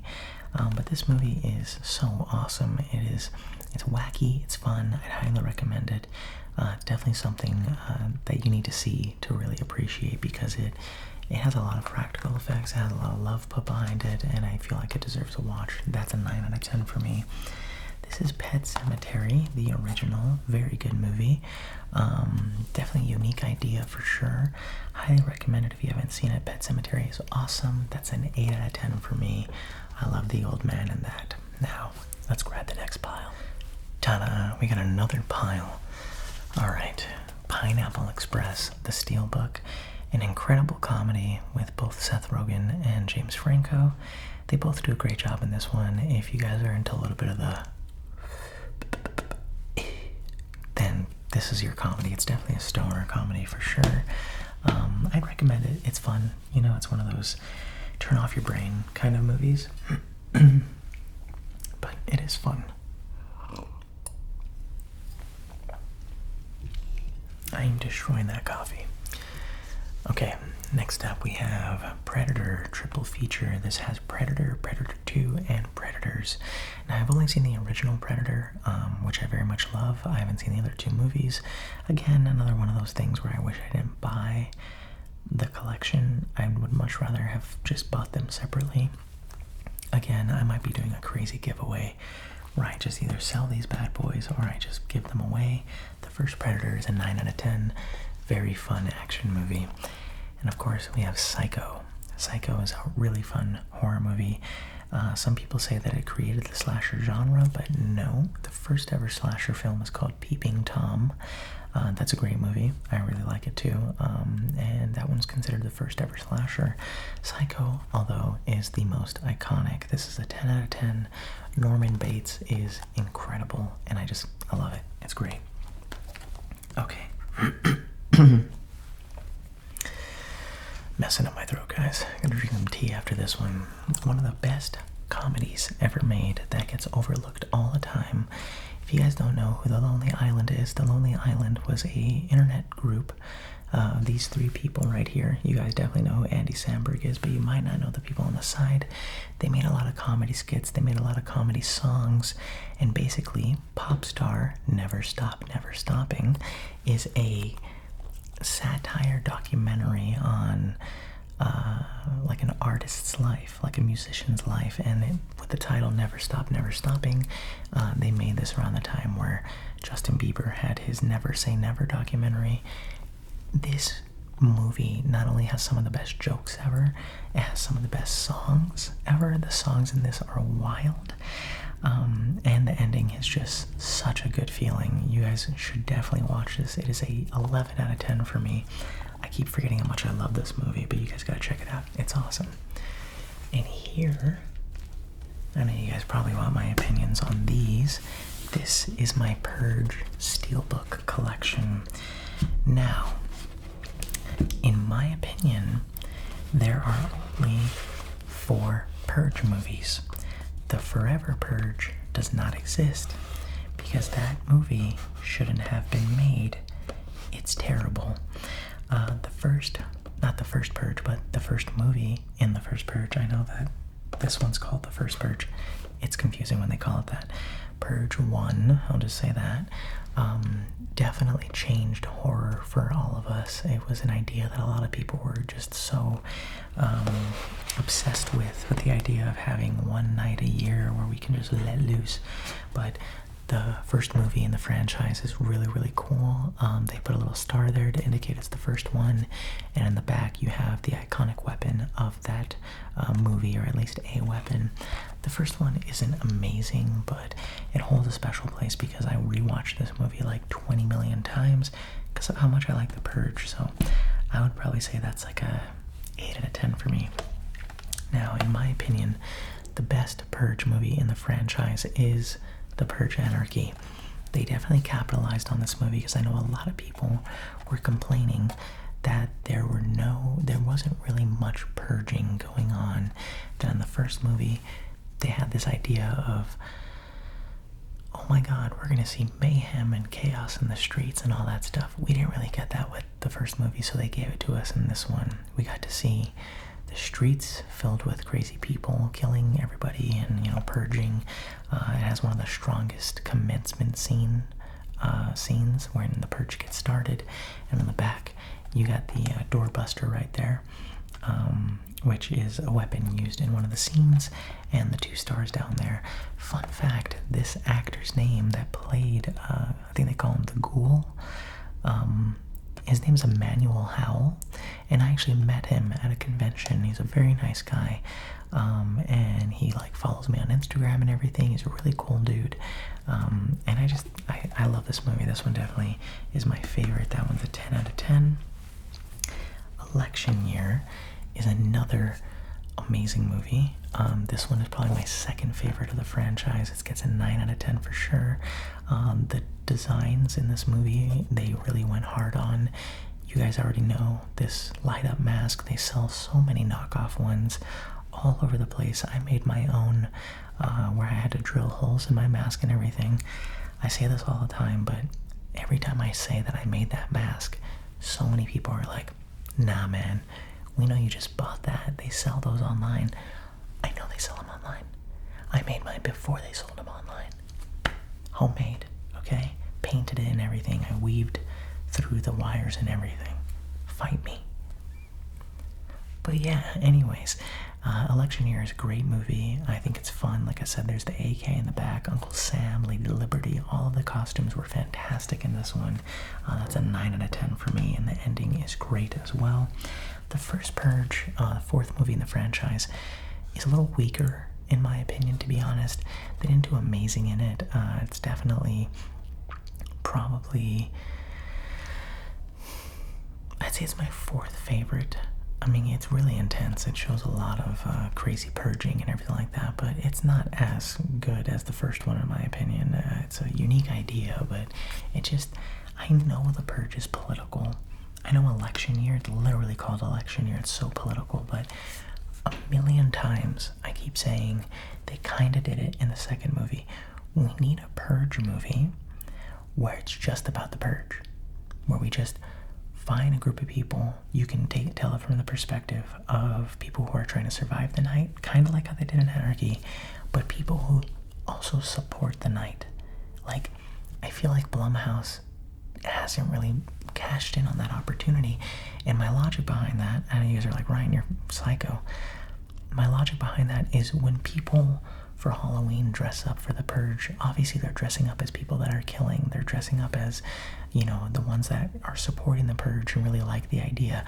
I think it would be so unique if we followed 2 sets of people, whether it's a family, whether it's friends, whether it's anything, where one set of people fully support the Purge, and we actually connect with those characters, and they go out on their night, they do their thing. The other family is possibly hiding from that one or something. I don't know. I know I sound psychotic when I say this, but I really think that they would benefit from making a movie where they really honed in on these characters. Because look at this.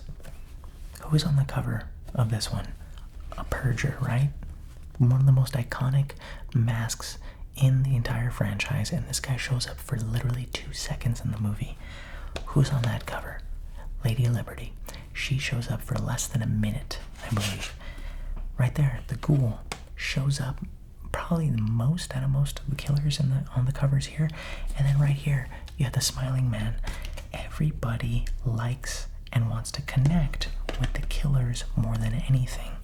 So I feel like the first movie did it best in putting, you know, our perspective into the mind of the killer better than all the other ones. All the other ones, it's like, oh no, poor me. I'm being in the middle of this terrible night that I don't support.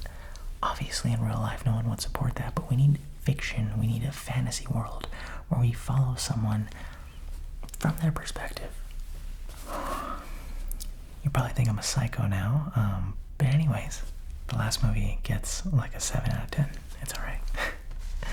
Ready or Not, an incredible horror movie. It's a comedy horror for sure. Highly recommend it. A lot of fun. The ending is wild. You will not see it coming. 7 out of 10 for me. They're making a sequel actually on it, and it's fun. It's a great movie. Ready Player One got a lot of hate, but I really enjoyed it. I think they did a good job. So many references, so many things put in there, including Master Chief, which made me really happy. Just a fun sci-fi movie. It's a 7 out of 10 as well. Let's see. The Revenant, one of Leonardo DiCaprio's strongest movies, and the first movie to actually win him an Oscar. This is a special edition right here where, you know, you get to open it up, get nice, you know, quotes and reviews on the movie. But it's a really great movie. It's a long movie, but it's definitely one of those movies where you have to like put your phone down and appreciate the dialogue and performances for sure. That's a 9 out of 10. He deserved that Oscar for sure. The Road Warrior, the sequel to the first Mad Max movie with Mel Gibson, they really went wild with the designs on the characters, and they kind of just doubled down on the violence and everything. You know how it works. Sequels always need to be more violent than the original. 7 out of 10. Really good movie, though. The Sandlot, classic family movie. You already know everything about this movie. It's fun. It's cool. 8 out of 10. That movie is such a happy-go-lucky movie. Sausage Party. One of the weirdest R-rated comedies ever made. It's an animated movie about a grocery store where all the items inside of it come alive, and they're just basically trying to survive and not get killed by the people that come in shopping for them. It's bad. It's terrible. The jokes are the lowest of the low, and I guess it's fun. You have to be way up there, if you get what I mean, to enjoy that movie. So yeah, here we have the Saw 7 movie collection signed by Tobin Bell himself and Shawnee Smith. So that's Jigsaw and Amanda. This one, in my opinion, has all of the important movies, if that makes sense. The original Saw franchise, going from Saw 1 all the way to Saw 7, the final chapter. To me, this film franchise is one of the most special to me. It's incredible. It's fantastic. I can't really think of another one that makes me connect with my childhood the most. I remember when these were coming out in theaters every Halloween. I really, really loved them and enjoyed them, and I still do to this day. And the fact that it's going through stronger than ever is amazing. I'm going to run through these real quick. Saw 1, 7 out of 10. Pretty good. Saw 2, a lot of people hate on it. I really like it. It's mid though. Like, it's fun, but if I'm critiquing it, 5 out of 10. Saw 3 is a little forgettable. Still fun though. That's 6 out of 10. Saw 4, if I'm remembering the one correctly, it has the detective going through all the traps. That had really creative kills in it. That's a 6. Saw 5 is really fun, actually. I like the idea of there being like a, set of people that are going through traps together. That's a 7. Saw 6 is hands down the best Saw movie in my opinion. I love that movie and I will defend that movie till the day I die. That's a 10 out of 10. Saw the final chapter is pretty weak, if I'm being honest. It didn't feel like a Saw movie, to be honest, but the ending is great. It makes up for everything. If you watch the whole franchise all the way through, Saw 7 is incredibly satisfying. So I'll give that one a 7. Here we go, Saw X, which is a lot of fun as well. I really liked it. I don't really like, again, the whole John Kramer over and over. I love him. I'm glad they bring him back and stuff. The kills in this one are wild. The twist is okay. But it really shows that John has a heart, for sure. and it's just fun. It's cool, and the kills are wild as well. This is an 8 out of 10. I guess I'm just losing my spark when it comes to watching movies. Scary movies to tell, scary stories to tell in the dark. One of the best Halloween movies to watch during Halloween time. It has one of the greatest Halloween feels to it ever, based on the book series Scary Stories to Tell in the Dark. I definitely recommend reading those as well. They're kind of fun, and yeah, just a fun Halloween movie. 9 out of 10. Really, really fun movie. Scarface, limited edition steelbook right here. Scarface is one of my favorite movies. I actually was shown it as a kid, funny enough, but one of Al Pacino's greatest roles, if not his best role. This is a 10 out of 10. Amazing movie about immigration to the U.S. That you guys need to definitely see and making a name for yourself. Scott Pilgrim vs. the World. I know a lot of people are divided on this one, whether it's a good movie, whether it's pretentious, whether it's fun or not. I love this movie. I think the effects in it are perfect. The vibe, everything behind this movie is awesome. Ramona Flowers. Okay, that's a 9 out of 10. Scout's Guide to the Zombie Apocalypse. A fun, stupid zombie movie that you watch with your friends. It's, again, not meant to be taken seriously, just a dumb comedy movie that I'd recommend to people that are just wanting to have a good time this Halloween season. 7 out of 10. Not a good movie in terms of like story and stuff, but fun kills, music, all that stuff. It's got it all. The Scream 5-film set. Now it says 5 films, but it only has Scream 1 through 3 and 2 documentaries. I got this one signed by Jamie Kennedy, who plays Randy in the Scream movies. Scream 1, one of the best horror movies ever made. That's a 10 out of 10. Scream 2 holds up directly with Scream 1. I love Scream 2, and the ending is amazing as well. 10 out of 10. Hot take. I just recently watched Scream 3 again. I like that movie. I think it's a decent movie. I think it's fun. I love how meta it is. I watched it with Raven and she enjoyed it as well. I'm going to give Scream 3 a 9 out of 10. And of course, after watching Scream 3, we jumped directly to watching Scream 4. This one's a lot of fun as well. I like it a little bit more than Scream 3, but it's not a 10 out of 10 for me. I'm going to go 9 out of 10. I think Emma Roberts did amazing in this movie. But, you know, yeah, it's not as good as the first and second one. Those two are still neck and neck for the best Scream movie.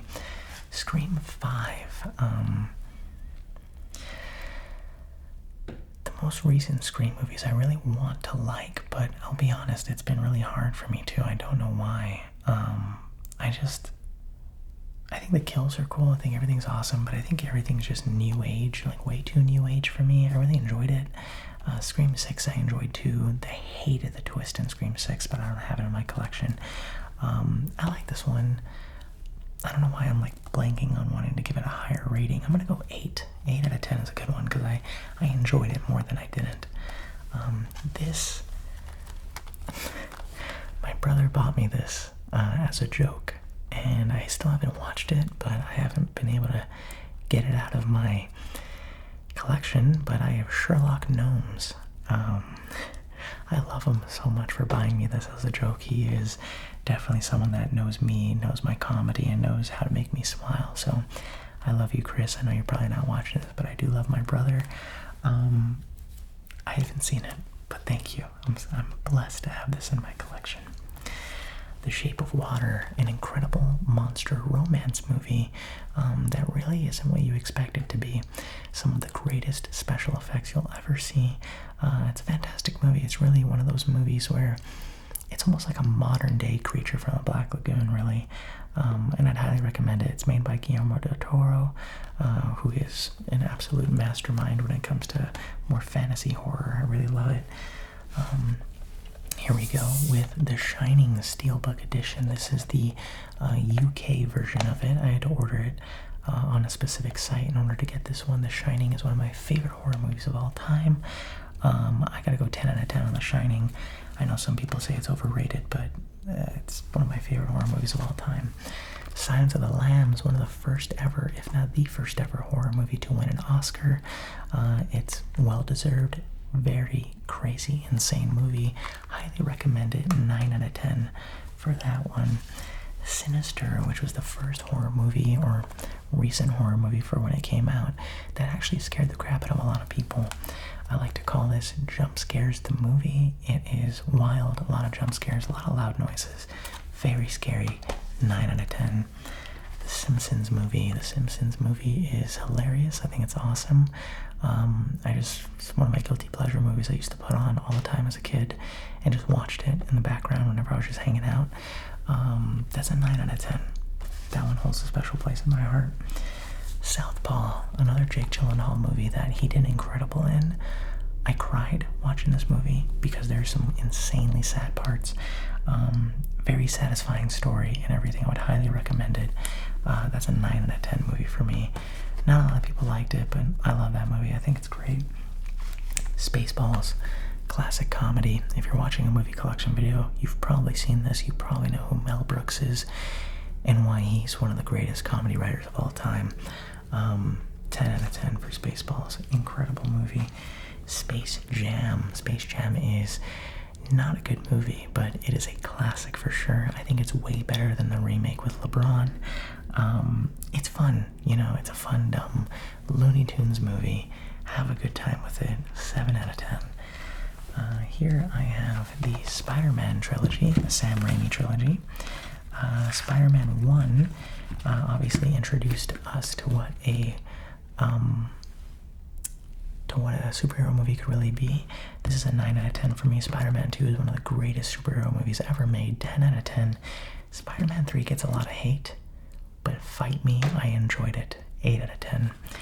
One of my favorite franchises of all time. I love the Sam Raimi Spider-Man movies, and in my eyes, since I grew up with it, Tobey Maguire will always be the best Spider-Man. Spider-Man Into the Spider-Verse, one of the greatest animated movies ever made. I still need to get Spider-Man, the second one, damn it, I keep forgetting the names, but amazing movie. Oh my god, if you haven't seen it, you're missing out. That's a 10 out of 10. Great movie. Spider-Man Homecoming is kind of fun. I think it's really cool. I like the, Tom Holland approach to Spider-Man. He plays a pretty good Peter Parker, pretty good Spider-Man. In my opinion, Tobey Maguire is my favorite between both of them, but Tobey plays a perfect Peter Parker, Andrew Garfield plays a perfect Spider-Man, and Tom Holland plays like a decent version of both, if that makes sense. So yeah, this one's a good one. I would probably say 7 out of 10. I know a lot of people didn't like Far From Home, but I really like Far From Home. I think it's really cool. I think it's a great movie. It's fun, I don't blame people for not liking it, but I really enjoy it. The action in it is really good. And I enjoy it. I think it's great. 7 out of 10. This is the Spiral Steelbook. I love Chris Rock so much. It comes off like that. It's really, really cool. I'm trying to get the glare off. It's really cool. Great movie. Great standalone Saw movie. I really want more Saw movies like this, where we kind of stray away from like the Saw timeline. I feel like the Saw franchise can do a lot better if they do more things that are more from the book of Saw, the way Spiral did, in separating itself from the John Kramer timeline. Almost like Star Wars. You got the Skywalker saga, and you got other Star Wars projects. Split. One of James McAvoy's best performances ever. Amazing movie. Highly recommend it. Easy 8 out of 10. He gives a fantastic performance. The SpongeBob SquarePants movie. I cried and I cried and I cried watching this movie. Amazing movie. Highly recommend it for anybody that's into SpongeBob.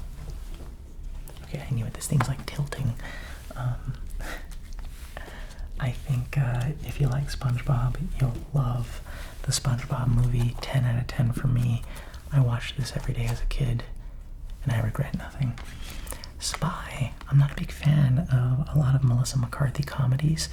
I do like Heat, and I do like Spy. These are very good ones. She was also great in Bridesmaids as well, but Spy is my definitely favorite Melissa McCarthy comedy. 8 out of 10. Good action, great comedy. A lot of fun, R-rated adult for sure. And here we have my Star Wars Steelbook collection. I think there's 2 more over there, but we'll just run through these pretty quickly. We have Star Wars The Phantom Menace, which is only good for Darth Maul. That's a 4 out of 10 for me. Attack of the Clones, I think, is not a great movie, but it gets a lot of hate. I appreciate what they were going for in this one. 5 out of 10, probably. Like, I want to like the prequels a lot more. Revenge of the Sith, I think, is incredible. I love this movie. It's my guilty pleasure. I think it's awesome. 9 out of 10. A New Hope, obviously, is the classic. It's the amazing one. Very, very cool. You got all the posters on the back, by the way. I forgot to show you those. But a lot of fun. New Hope is like a 10 out of 10 for me. I think it's a great sci-fi movie. Return of the Jedi is awesome. Oh my god. They capitalized on this movie so much. I gotta rewatch all the Star Wars movies now. I would say that this is definitely a 10 out of 10 as well. Now let me go grab the other pile. Alright, and here we are with the final stack of movies. Continuing our Star Wars collection here, Steelbook, we have The Empire Strikes Back, which is another fantastic one. Obviously the original trilogy, there's not much wrong I can say about it. This is a solid 9 out of 10. I do like Empire a lot. I gotta make sure that those are set correctly. And we get into the new franchise, which is Star Wars The Force Awakens being the first one. I'll be honest, I love this one. I love it. I think it's fantastic. I know it's a lot of fan service. I know it's a lot of callbacks, but I think they did great in creating the world, introducing new characters, giving us new technology, just watching where people grew. And obviously, if you haven't seen the movie, spoiler warning, I think it was a bad decision to kill Han Solo. But I'm pretty sure Harrison Ford was incredibly happy to finally be done with that franchise. Next up we have an abomination to the Star Wars movies, The Last Jedi. I got this because obviously it's part of the Steelbook collection. I don't like this movie. I think it's terrible, and if you like it, that's fine. That's your opinion. What they did to Luke and the way that they carried off from the cliffhanger ending of Force Awakens, terrible, terrible movie. So many flaws with that movie. That's a 1 out of 10 for me. And again, I know I have it in my collection, but I'm just obsessed with buying movies. One of, if not the best Star Wars movie ever made is Rogue One. Now, Rogue One, also part of the Steelbook here, is such a good movie. I enjoy this movie so much. They did a great job capturing the original vibe, obviously, since this is a prequel to A New Hope. As one of the greatest endings in any Star Wars movie. I was shaking in the theater of excitement of how cool it was. 10 out of 10. Check it out. It's a great movie. Next up we have Straight Outta Compton, which is an incredible movie of the story of how NWA was formed with Eazy-E, Ice Cube, Dr. Dre, and DJ Ren. There's like one more. MC Ren, DJ Yella. I'm terrible. Sorry about that, but it's an awesome, biopic about how their legacy came to be. Obviously, it's a great, great movie if you want to really take a deep dive look into how it was back in the day in LA, getting popular, making music, all that stuff, and seeing the struggle that they had to go through at the time. Amazing movie, great movie, 10 out of 10 for sure. And here we have the movie that scared my socks off, The Strangers. I have such a connection with these characters. I love it. And I want to make a roleplay this year on it. Hopefully I do. I'm telling you guys I'm making one this year for Halloween. Just so if I back out and if I don't do it, you guys can yell at me. But I'm going to do my best to try and make this a good one.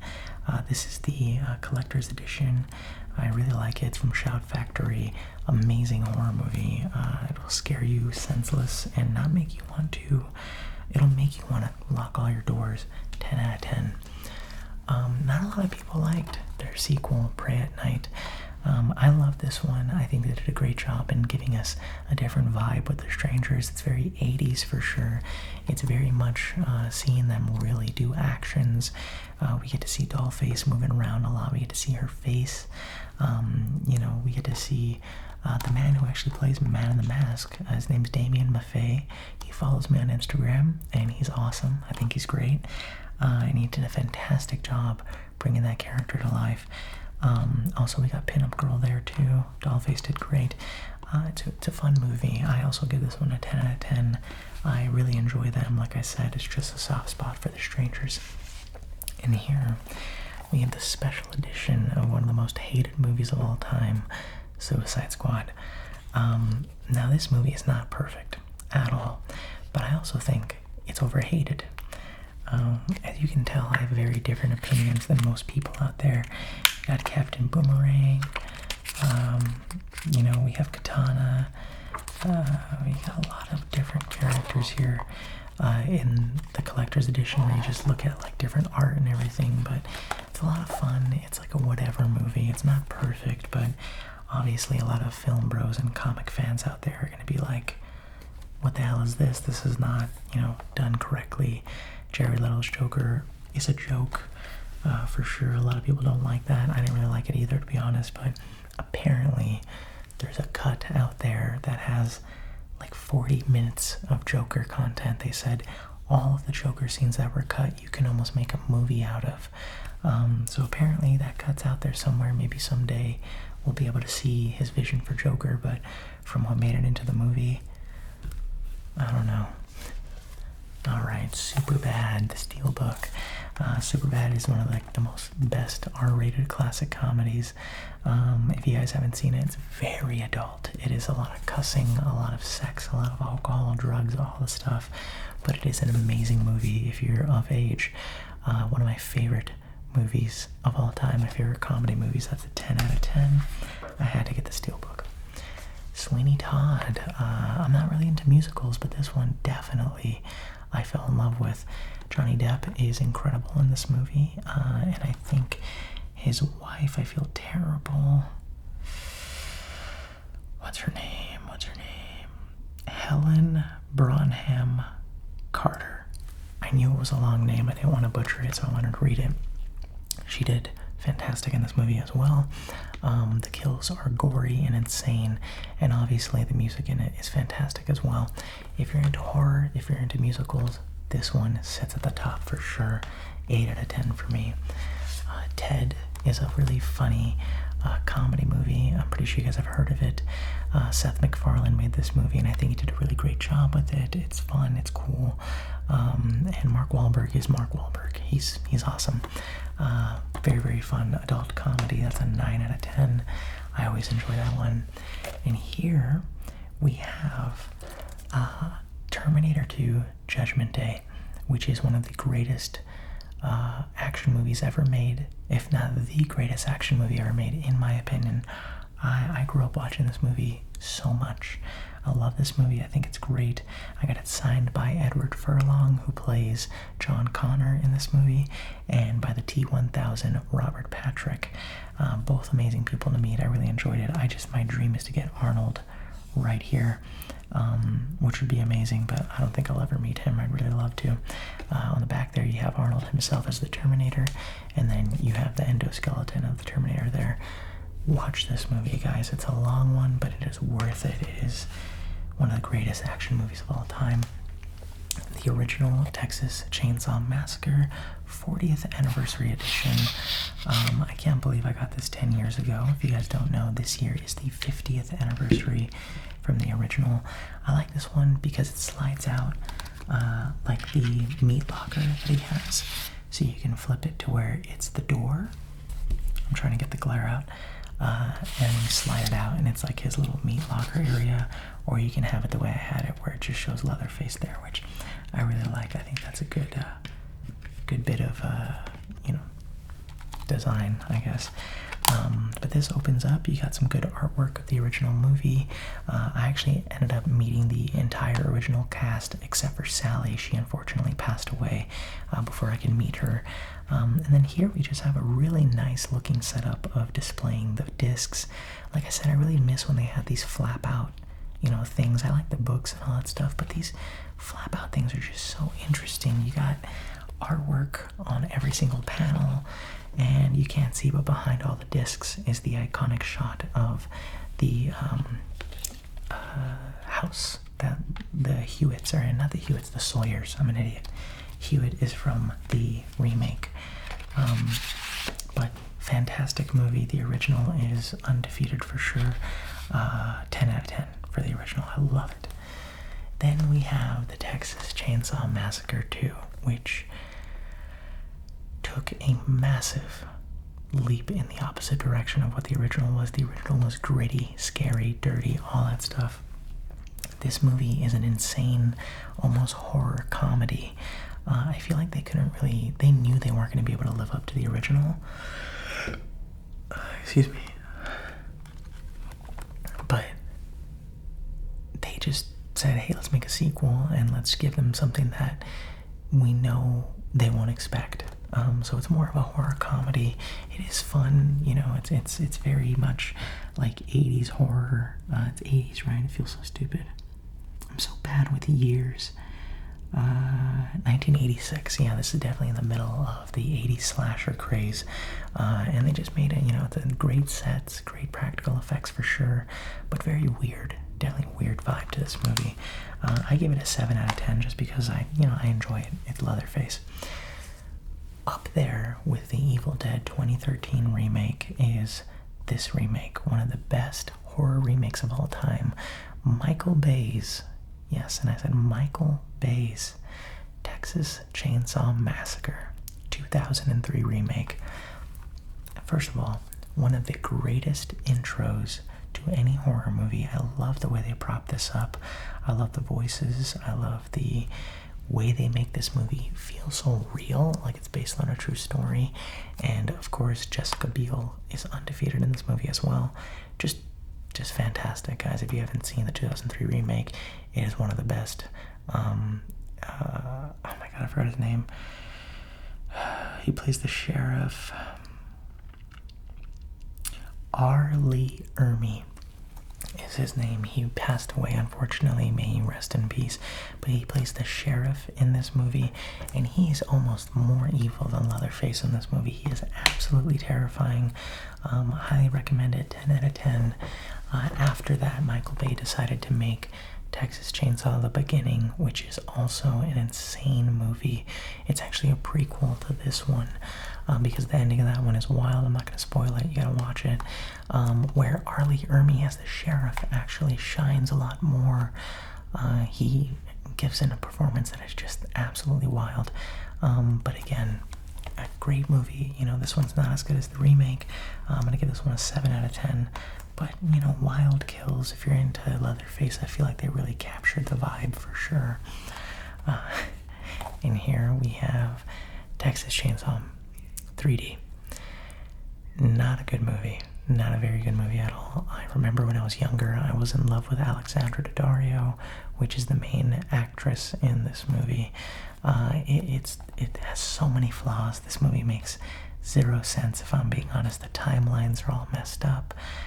They just tried something that didn't really work. I do like I don't know if you can see that, the 3D, look of the cover here, but it's not a good movie. As much as I want to like this movie, it's not good. I'm going to go 3 out of 10. And it just, no. My favorite comedy of all time, This Is the End. Amazing comedy where all of these legends play themselves. They're all amazing, they're all great, and it's a 10 out of 10 for me. Awesome R-rated comedy about the end of the world. It's great. One of the greatest practical effects in horror movies is John Carpenter's The Thing. You can watch this movie today. I believe it was made in the 80s, 1982. This was made 40 years ago, over 40 years ago, and the effects in this movie are better than most of the movies we have right now. And I am not lying. You watch this movie, it'll blow you away with the effects. It really felt like an insane, like, it feels like classic Hollywood, if that makes sense. I don't know, but it's terrifying, it's insane, it's a classic who can you trust alien movie. Check it out for sure. Speaking of classics, we have Titanic here. Titanic is an amazing movie.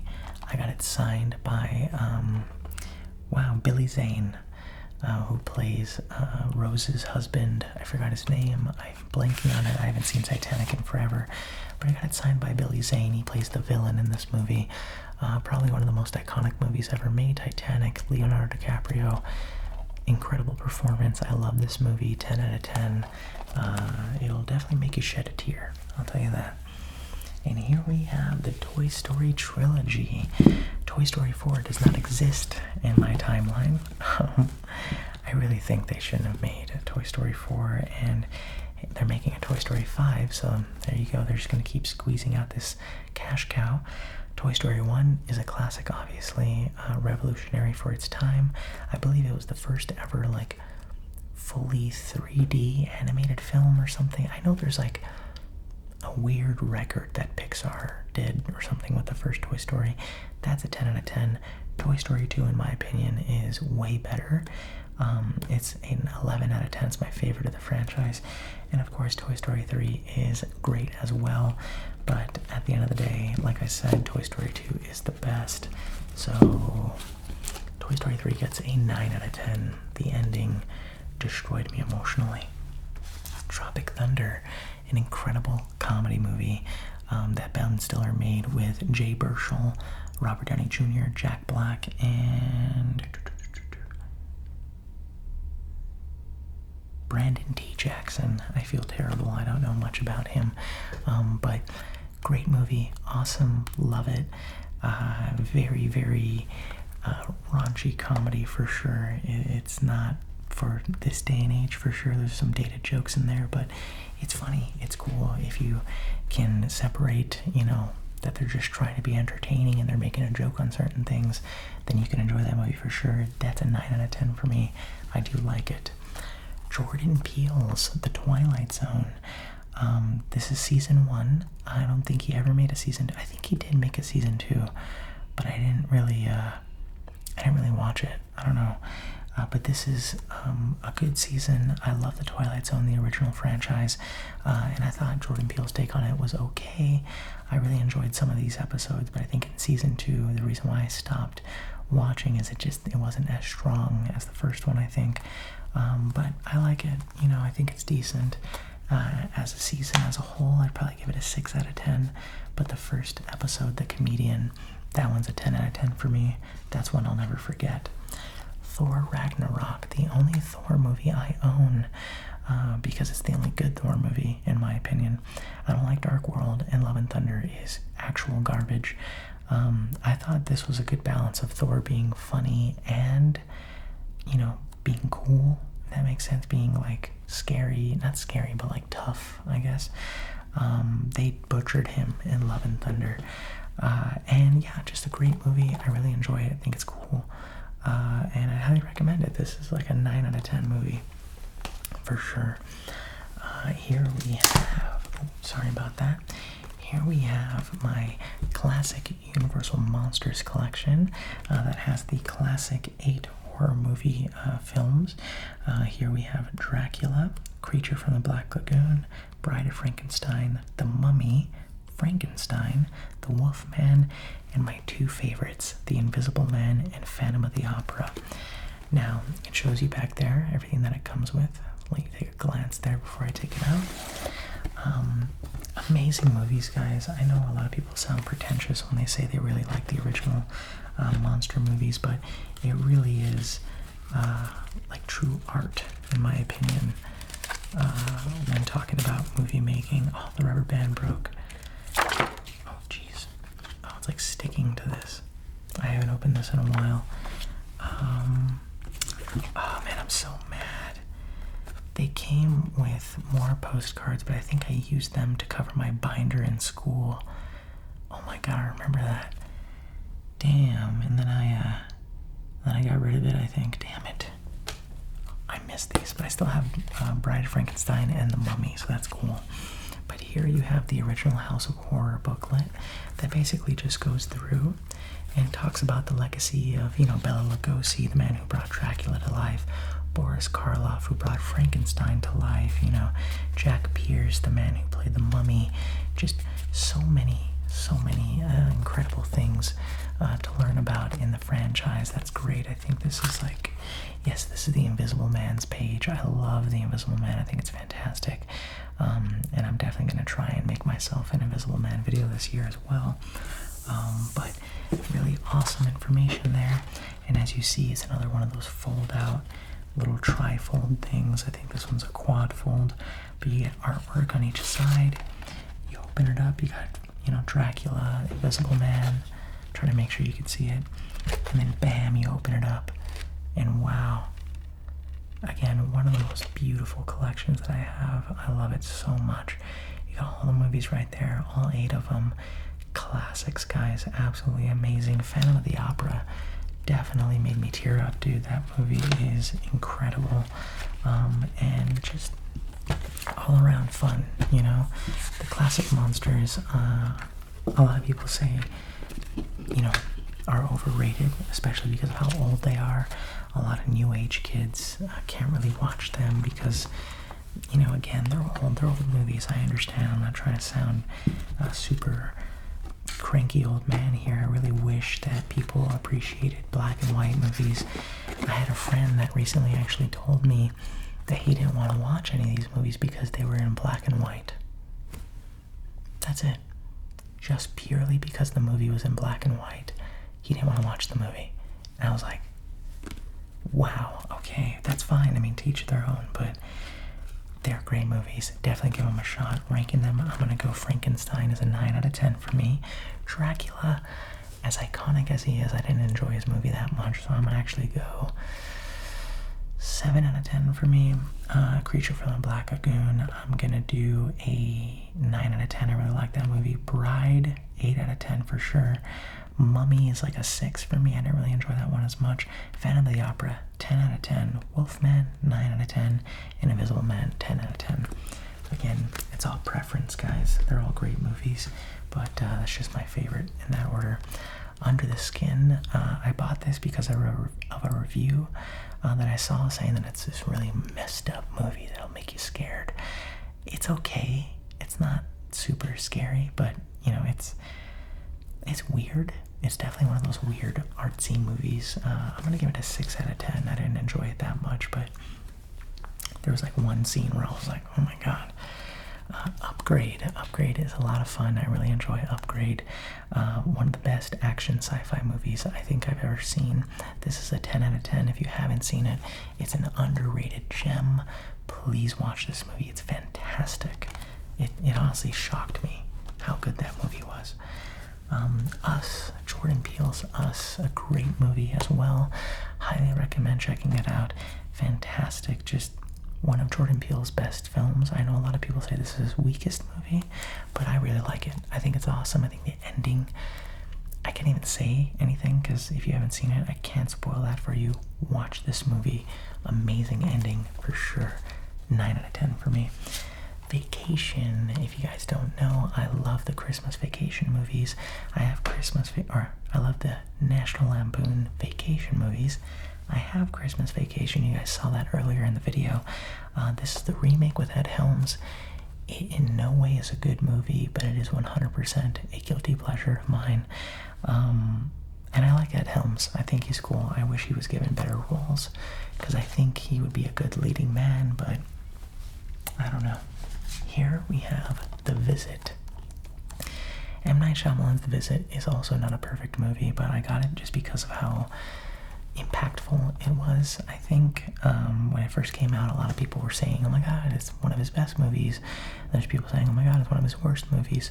So, I got it because I kind of enjoyed it. It's, again, not perfect, but it's a unique movie. Definitely something to switch it up a bit.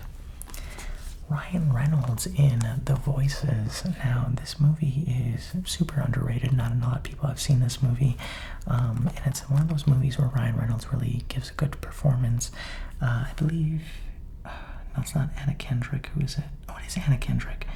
Anna Kendrick is in this movie. And she does a really great job in it, too. One of my favorite endings of all time. It's a fun movie about a psychopath that I think is really fun. And again, it's strange, it's unique, but I love the ending. 7 out of 10.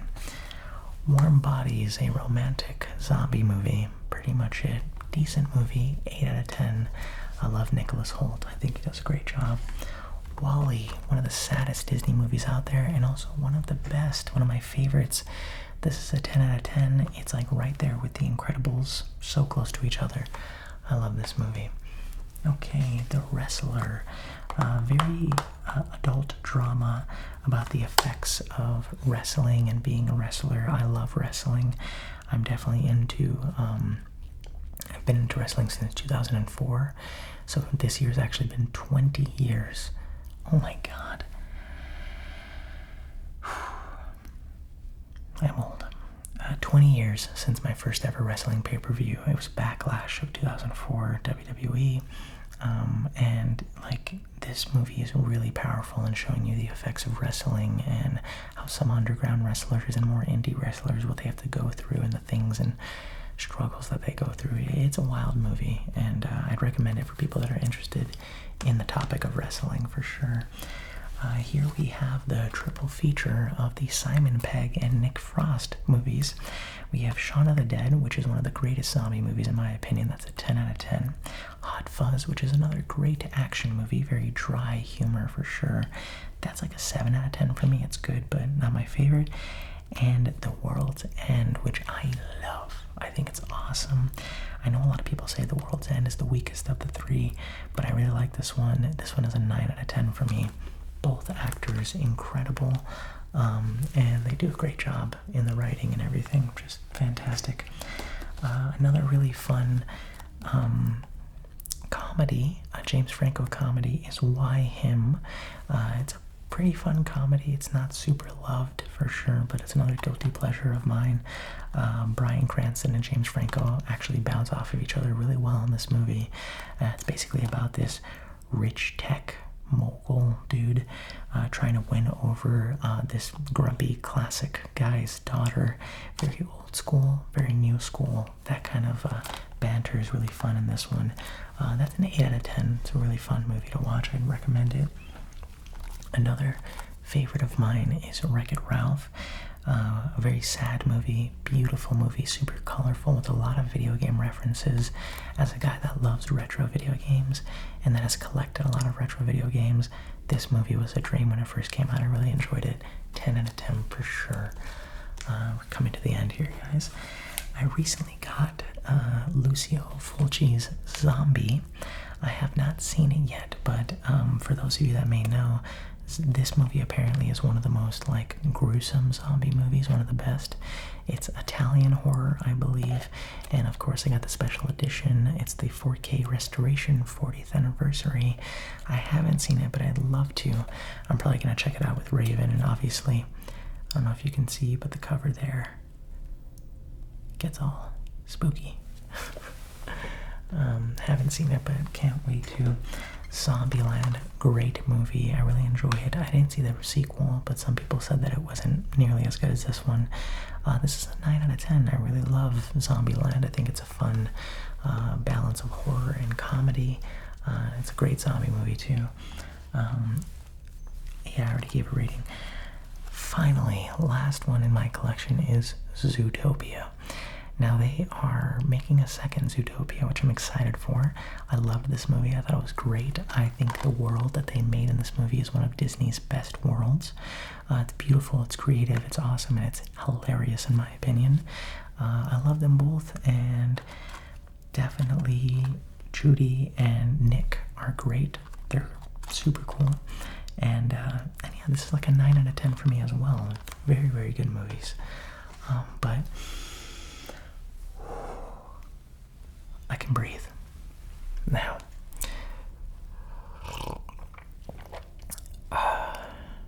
I'm sorry if the fast talking was not as relaxing for you, but I definitely wanted to get through the filming of this. I really hope you guys enjoy it.